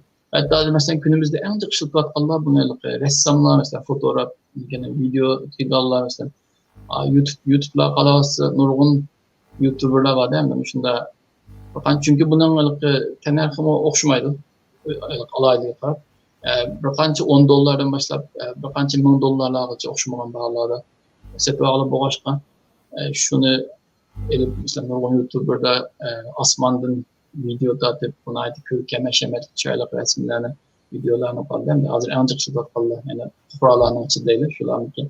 Lakin bunun hem de çeklemesi uyarlı mesela nurgun yerlerge mesela şehirlerde katnaş sakçılarının ki onda mesela katnaş kontrol degende mesela televizyon kanallarının ki nehmeydan takip degende nurgun hem de şu biz kaldığımızda tesavvur kılalaydı kalıp yerlerden ki çıkıyor şekilde bulduk. Ve hatta mesela afet raylarında mesela yeter rigendin ki işte yerlerge yıkılıp ketken binalarının ağırlığı kırılan insan gibi olmayla yerlerge işte mesela sokak degende işte çıkıyor yerlerge işletişlemesine ait kenarı. Əzmət ümmət görürmünüz bundaq deyibdi. Bu olsun şu sahədə tozu dəris bəlgili olması mı o deydi? Hem de buldu ben bu aslında ben bu oylayan ben bu destekte işte bir YouTube kanalı açıp şuna şu arpalan yasaç degende bir nesnene çalıştım oylayandım lakin hem de doktorluk okuşunun üzü bir hem de nemiz müşakkatlik bir musabe. Onun üstüge maaşaş hem de ailem bilen yani hayalim ballarım bilen birlikte bir Amerika klip ya da çalışmamda onun umudu bir nemiz hem de. Elbette bununki yaxşı tarafını köpçük hem de oradan bulamazlıklar vaxtlarımızda bir ruhi cihetten bir manevi uzukma. Lekin endi bu ailaga vaqt, undan keyin doktorlik o'qishning o'ziga vaqt degandek, undan keyin vatan ishlariga, vatan davoyimizga vaqt degandek, bu aldirashchilikning üstünden bu ishlar qolib qoldi. İnşallah belki kelgusida bunda işlanmamdı. Belki Uyghur sistemi bilan birleşip bunda işlanmamdı. İnşallah qilamiz. Hem muşu to'g'ri Uyg'ur sistemi haqida bir savol so'ray. Uyg'ur sistemi grupimiz bolalarga modul aeroplan va dron yasash darsi berishni o'ylashyapti. Shunga parametrlarni biz Uyg'ur sistemi bilan o'rtoqlasha olamisiz? Nima deysiz? Aqsh qismini. Shunga parametrlarni biz Uyg'ur sistemi grupisi bilan o'rtoqlasha olamisiz? Buldu meniki hem de güzel degandek men şu aerodinamik, hava dinamiksi kısmını hem de en yaxshi qila oladigan tarafim shu. Hem de bu jihatda men nima qilayman?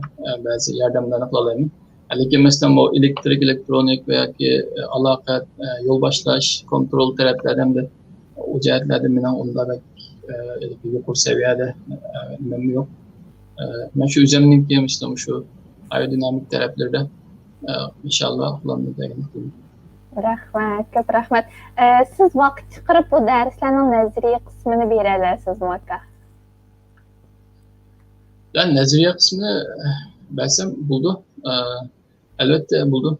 Yani bu vaqt demesen inşallah qilamiz. Bo'lmasa masalan hozir agarda darhol qilmaydigan qarindoshlar, chet ellik Uyg'urlar hamda yana bir alayidligimiz nurg'un tillarni bilamiz.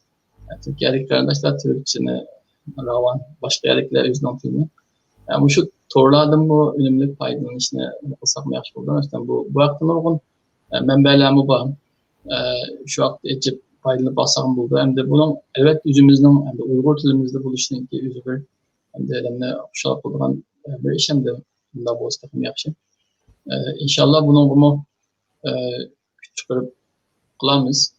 Aslında ben bunun bir kitap, küçük balalarga bir kitap proje qilib boqay deb o'zimcha boshlagandim, lekin endi aldirashchilik sababidan endi buni oqisi kami qolib qoldi. Bichalargacha qilgandim masalan Uyg'urcha tushuntirib, ana oddiy kichik balalar tilida shunaqa bir kitob binosi qiladim.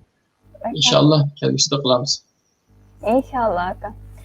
Erşat bu körülmemiz bunda sual soraptı. Aeroplan qo'ngandan nimishqa oldi ko'tarilgan shaklda qo'nadi deydi.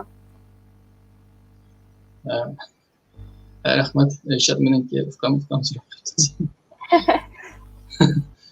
Buldu bunu cevap veratayım desem. Hem de aeroplanki nimishqa oldi ko'tarilgan shaklda qo'ndi degan savol.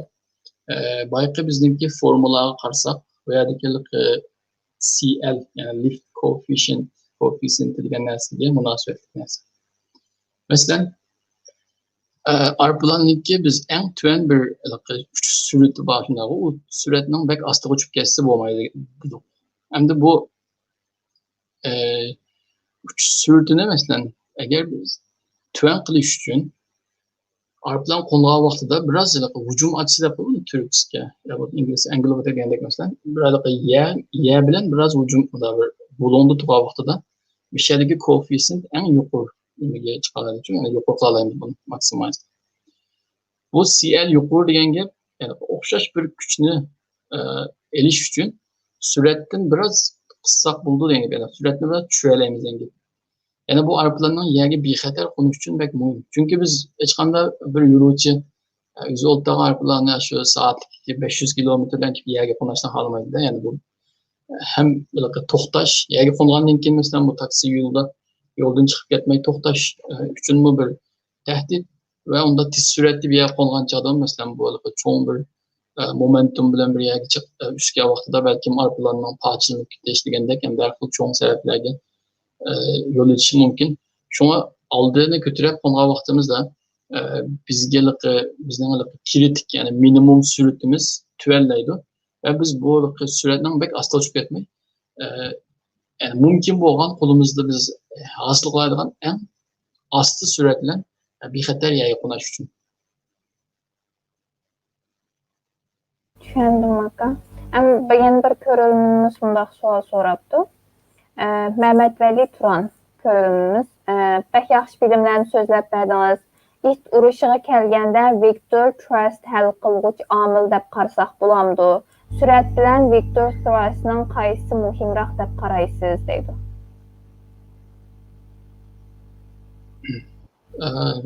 Victor Nozma? Viktor Trust. Suras degani shu ishtilish kuchi deb ashun demakki deb o'yladim Suras degani, lekin Viktor degani tushunmadim Viktorini. Ya sürat demekçimi, velocity demekçimi? Ma Viktor deb yozibdi. Bakıyorum şu Suras tarafından muhtemelen bu Surat degani motorniki paydo qilgan yani ishtilish kuchi. Bu ishtalashida ham bu qattiq manevra, yani tiz qechishni chaqqonlik talab qilgan bino. Bu vaqtda şu motorniki ham de kuchi bek muhim. Endi bu faqat aerodinamik qanotdan üretilgan yoki asıl bo'lgan kuchlardan tayinib qolmay, yani motorniki masalan xohlagan tarafga, hatto tik ustiga, tik ostiga va har xil taraflarga qichish, yani tiz qichish yoki tiz qo'g'lash degandek mushu manevralarni qilish uchun shu motorniki kuchli qilishni aytib muhim bu vaqtda. Bu vaqtda masalan nurg'un kuchlarniki motor tarafidan berilgan vaqt ve yani bu mo'liq kurash charplarning masalan nimishqa uzun muddat ucholmaydiganligining yani bir sebeplerden bir tanesi şu mesela şunda tiz cık bir güçünü hasıl qilish uchun cık yiqish lazım şuna. Bu energiya mesela bu yerdeki hem de hep mangan düşmangan hava meyi may tiz süratli xoraptı değil mi? May azlab maqalan için şu anda bu yani bir çeklim bolup qaldı.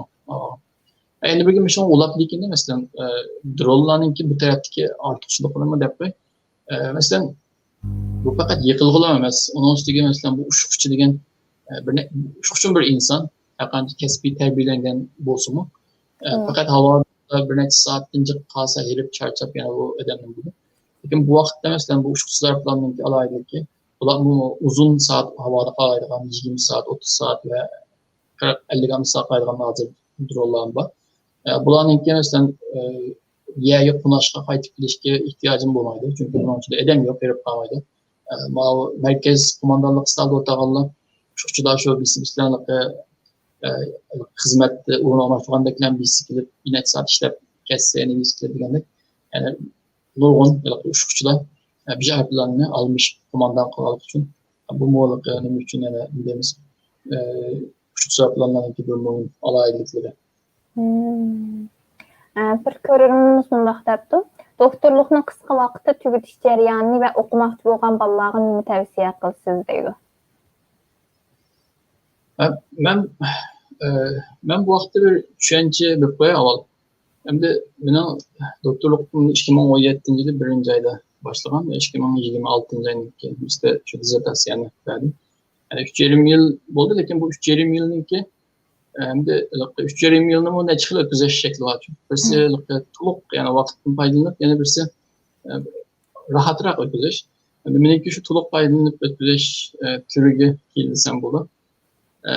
Bu endi qanday deganlik desangiz, doktorluqninki oldingi 2 yilda, hatto 3-yilgacha o'sha hozir uyga sunnab qolgan vaqtchi bo'lgan vaqtda men maktabga haftada 6 kun, ba'zi haftalarda 7 kun to'liq borardim, attigandan kechgacha.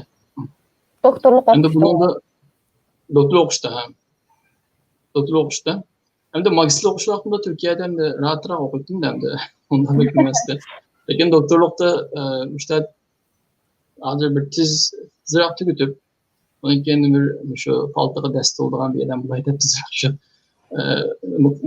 nima qildim endi buningda men ailemga, ayolimga rahmat inson bo'lmaydi, chunki shunda 7 kun, 6 kun maktabda to'liq vaqt o'tkazib qilishimga nurg'un endi sharoitlarni hozirlab berdi, bolalarni oldi, xayrlab uyninki ishlarni qilib turganlikcha.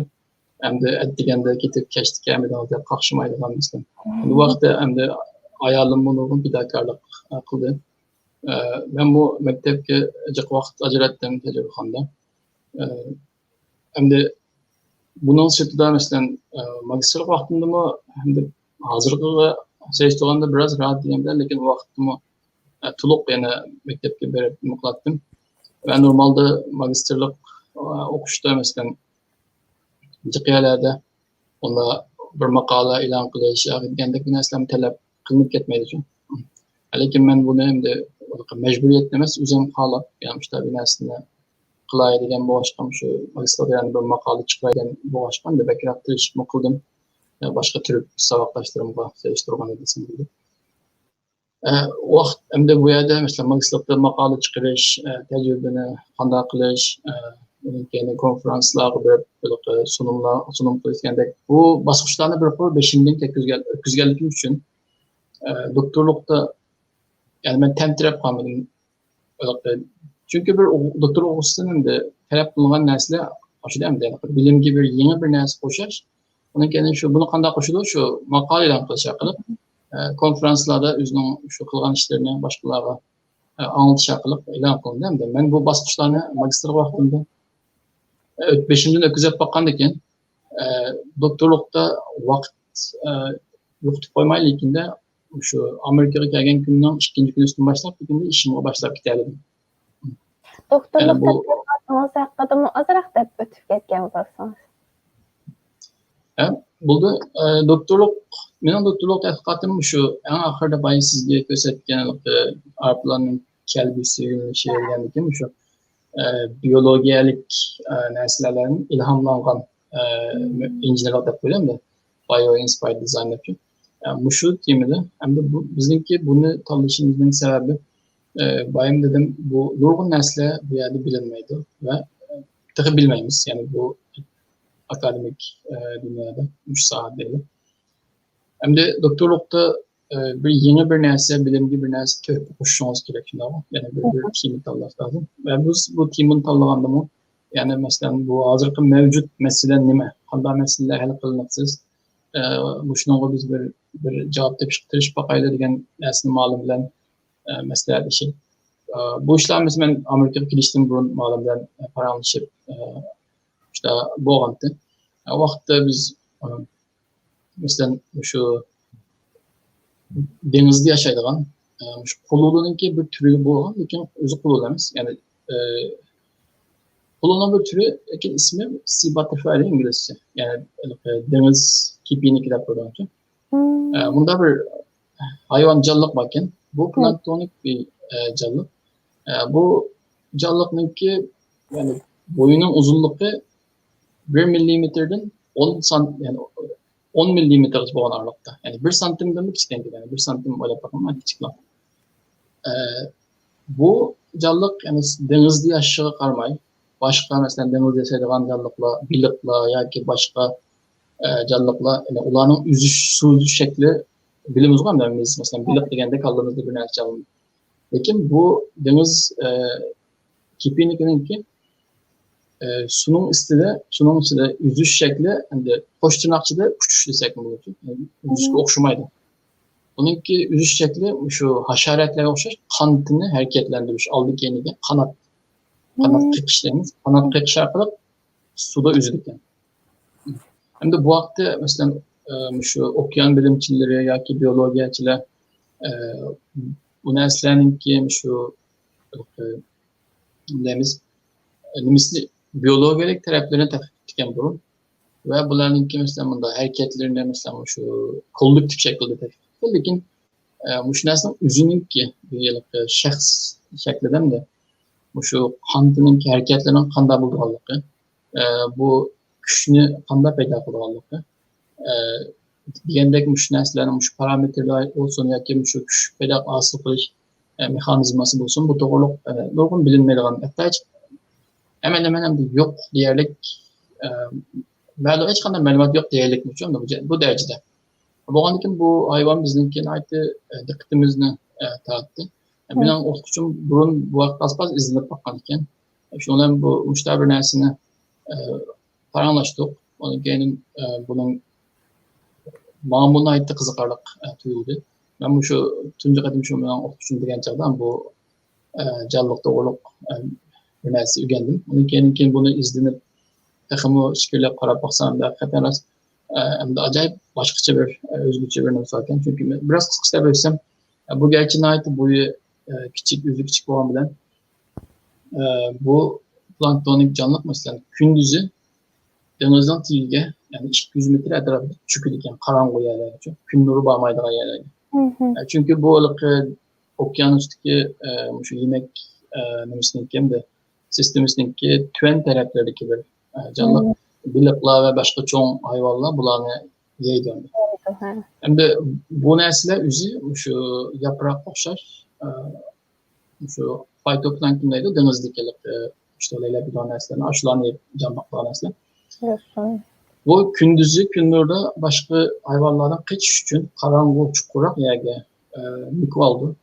Onun kendin keç boğanda, gün batkanda, yani denizin karanlık boğanda bu üzüp yani şu 200 metre üzüp denizin ki yüzüge yakın bir yerde üzüp çıkılacak. Yani bu 200 metre emniyette yani bizge karşısak 200 metre onda yirak emestek, lekin 1 santimetrelik çok küçük boğan bir hayvan için öyle baksak 200 metre diyen yani o minglarca, on minglarcalık bir kilo bizge nispeten aşağı bir nesle hem de aşağı bakalım. Hem de üstüge bulanınki suda yaşaşı, haşeratlardaki kanat pek yüzüşü yoki uçuşu desek mi? Bizdeki tecrübe kılışımızdan ait kolaylık yaratırdı. Çünkü haşeratlarınki mesela bir çivindi yoki çivinde mi küçük boğan mesela paşını misal alsak bu paşalarından ait rahatsız olan bir narsa, lekin bu paşa uçuşlu bir bek usta. Yani bununki manevra kabiliyeti şu küreş çarpılarındaki var.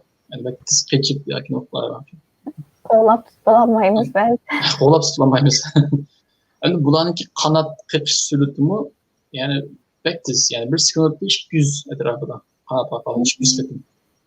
Bunda bulanınki bu hazırki mevcut mesela kameralar şu ne bileyim bunun biraz resolution hem mesela çıkı vakit arasındaki çekke resim bunun da yukarı bir bizge neresi bilinmeydi. Ama okşaş işini kıldıran hemen hemen yani okşaş prensiplara sahip denizde yaşayan canlılar onların bir 10-20 ise takımı azlı şekilde kantin hareketler yapıyor. Çünkü o bakın mesela birisi havada, birisi suda. Havanın iki zışlığı ve sunun zışlığı. Su havadan mınesi zışlığı var. Bunda bir ne bileyim de bunda bir şeraitte o takımı aslı şekilde kantine hareketler yapıyor. Bizimki takımı kısa ağırlıklarda bununki resimini, videosunu çıkarışımızda bir yaxşı şerait var. Hem de bizimki bu aerodinamikte bulanmamış şu deneysel yani tecrübe kıldığın anlamıyla bir şu parçacık görüntüleme yöntemleri Türkçe. Particle image velocity İngilizce. Şu bir var bu bir tak usul var. Ölçeş usulü. Bu usulün kısaca da göstereyim. Buna emniyetin ait adli prensipli usul. Mesela biz suğa yoki havaga bir şu sununki nepten sunun misali bo'lsa. Shuningki egirlik bilan yoki zishlik bilan o'xshab qolgan bir başında partikellarni yani bu partikellarning ait kichik o'ziniki cho'nliqi shu 10-20 mikromillimetr cho'nliqida qo'yib qo'yamiz. Bu sudan yaqinida zishliq bo'lgandan keyin suda bak laylab qolmaydi, cho'kib ketmaydi. Yani sununki harakatini yaxshi agishmaydi. Gene bu kanat hareketlendiği vaqtida kanatning etrafida hosil bo'lgan shu iqlimni yaxshi takip qilgan desakda yaxshi agishmaydi. Biz bu vaqtda lazer nurdan birini bu yerga chaqintimiz ve kamera bu partiküllerin yenip kelgan nurlarni mesela lazerni açarib chachirab kelgan nurlarni resimga tortadi. Ve resimde qaniki iki qisqa ağırlıkta iki resimni birisi-birisiga silishtirib, yani bunun İngilizce cross correlation dedi. Yani küçük bir katakçıda mesela silishtirib olsak birinci resim ve ikinci resimdeki bunun o'rnini bilaleymiz. Ve bu iki resim arasındaki qanchalik hareketlenganligini hisoblab chiqaramiz musabisini. Yani musabisini bildik, onun keyin bu iki resim arasındaki ketgan zamanni bilamiz. Musabe zamanga bo'lsak sürat. Bu fizikinin adliyetimizde. Şu bununki de adilat vesaire şu muşu prensipten yani iki parça resim arasındaki bir partikülünki hareketi ve bu musabını zaman sürekli vaqtga bo'lganda bu surat hisoblanib chiqadi va bu shaklda bütün şu nimaniki etrafidagi mayli aeroplan bo'lsin va yoki shunda biyologiyalik canlılar bo'lsin etrafidagi şu havo eqimini yoki suvning eqishini biz hisob hem bunun nimasini tatalaymiz, mesela ko'z bilan ko'ra bo'lgan shaklda egarlaymiz, hem hisoblab chiqara olamiz. Hem de onun kendi nurgun hesaplashlar bo'ldi. Hesaplab qilgandan keyin biz bu yerda qanchalik şu kütüreş gücü, qanchalik qarshilik kuch paydo bo'lganligini hisoblab chiqara olamiz. Tushundim. Hem de abaytdanlıqı aeroplandan biz kelayotgan chog'da mesela nayda oddiy formulalarni qo'yib qo'ydim yerga. Endi ishlatilgan formula. Kim mesela bu aerodinamikda o emas. Emas gibi murakkabdan bo'lib mesela bu akar cisimlarning kelimesini hesaplash, takip qilish, bunu hesaplab chiqarish ham nayda. Hem de ben ayda qo'ydim, aeroplanning o'zining kelimesini yani en oddiy shaklda hesaplash usuli bu. Mal ben hazır bayağı bunda devletlerim şu doktorluktaki tecrübeninki şu usullerden bir tanesi. Yani bundan sonra yine başka usullarını işletimiz. Ben vakit ticaret için bu tepsilata girmek. Lakin yığınçaklap etkanda kılgan işten asas maksatı şu biyolojik canlılıklardan biz ulanın uçuş nimesine ügünüp yani bulanın kanda kuch paydo qilgan qanday uçlarını öğrengenlik için biz bunu hem de bu injenerlik nimesiga tatbiqlash hem de bu shu narsalarni yani qarab turib shunga o'xshash nimada scale up deymiz o'xshash shu abaytma bir qanday so'radi cho'ng aeroplanninki shu parametrini o'xshash nimasi kichiklasa bo'ladi shu o'xshash mesela ba'zi bir aerodinamikda ba'zi bir sallaba shuni kontrol qilgan şu sallarını tuttursa yani bizga o'xshashdan qilsa o kichik yo'q deb cho'ng kichik qilishning hech qanday nimasi yo'q ta'siri yo'q o'xshash natijani berdi biz o bek kichik narsalarni hozirda unda yasab chiqolmaymiz bu beklam kichik lekin biz shu dinamik yani o'xshashlikni tuttirib turib bunun biraz cho'ng narsani yasab chiqish nimasi yani maqsad. Tushundim. Haqiqatan nihoyat manfaatli bir suhbat bo'ldi. Shuncha aldirashliqingizning arasidan bizga vaqt ayirganligingiz uchun ko'pdan ko'p rahmat aytamiz. Alloh ilmingizni texnik ziyoda qilsin. Oxirida teningizga salomatlik, ishlaringiz utuq tilayman aka. Ben bu sizlarga ko'p rahmat aytman. Aslida bu programni biz burunroq qilamiz deb o'ylagan lekin har xil sabablar aldirashchilik sababidan bugungi qismat bo'ldi. İnşallah yani qarindoshlarningki boshqa savollar bo'lsa yani keyin boshqa bir programlarda yoki boshqa bir shaklda yana paylaşamiz. Ben mamnunlarningki Uyg'ur sistem gruppasidagi butun qarindoshlarga yana bir qatim rahmat aytaman va muvaffaqiyatli davomini tilayman. Rahmat, Allah razı olsun. Shunda hurmatli ko'ruvchilar, Uyg'ur sistem ekranining 9-soni mushu yerda oxirlashdi. Programmamizning texnik sarxil va manfaatli bo'lishi uchun taklif fikringizni ayirmaysizlar. Oxirida shu programning oqisida turib nomsiz ishlayotgan sabtdoshlarimga ko'pdan ko'p rahmat aytaman. Kelar soni ko'rishgacha omon bo'linglar. Allohga omonat. Allohga omonat. Allohga omonat.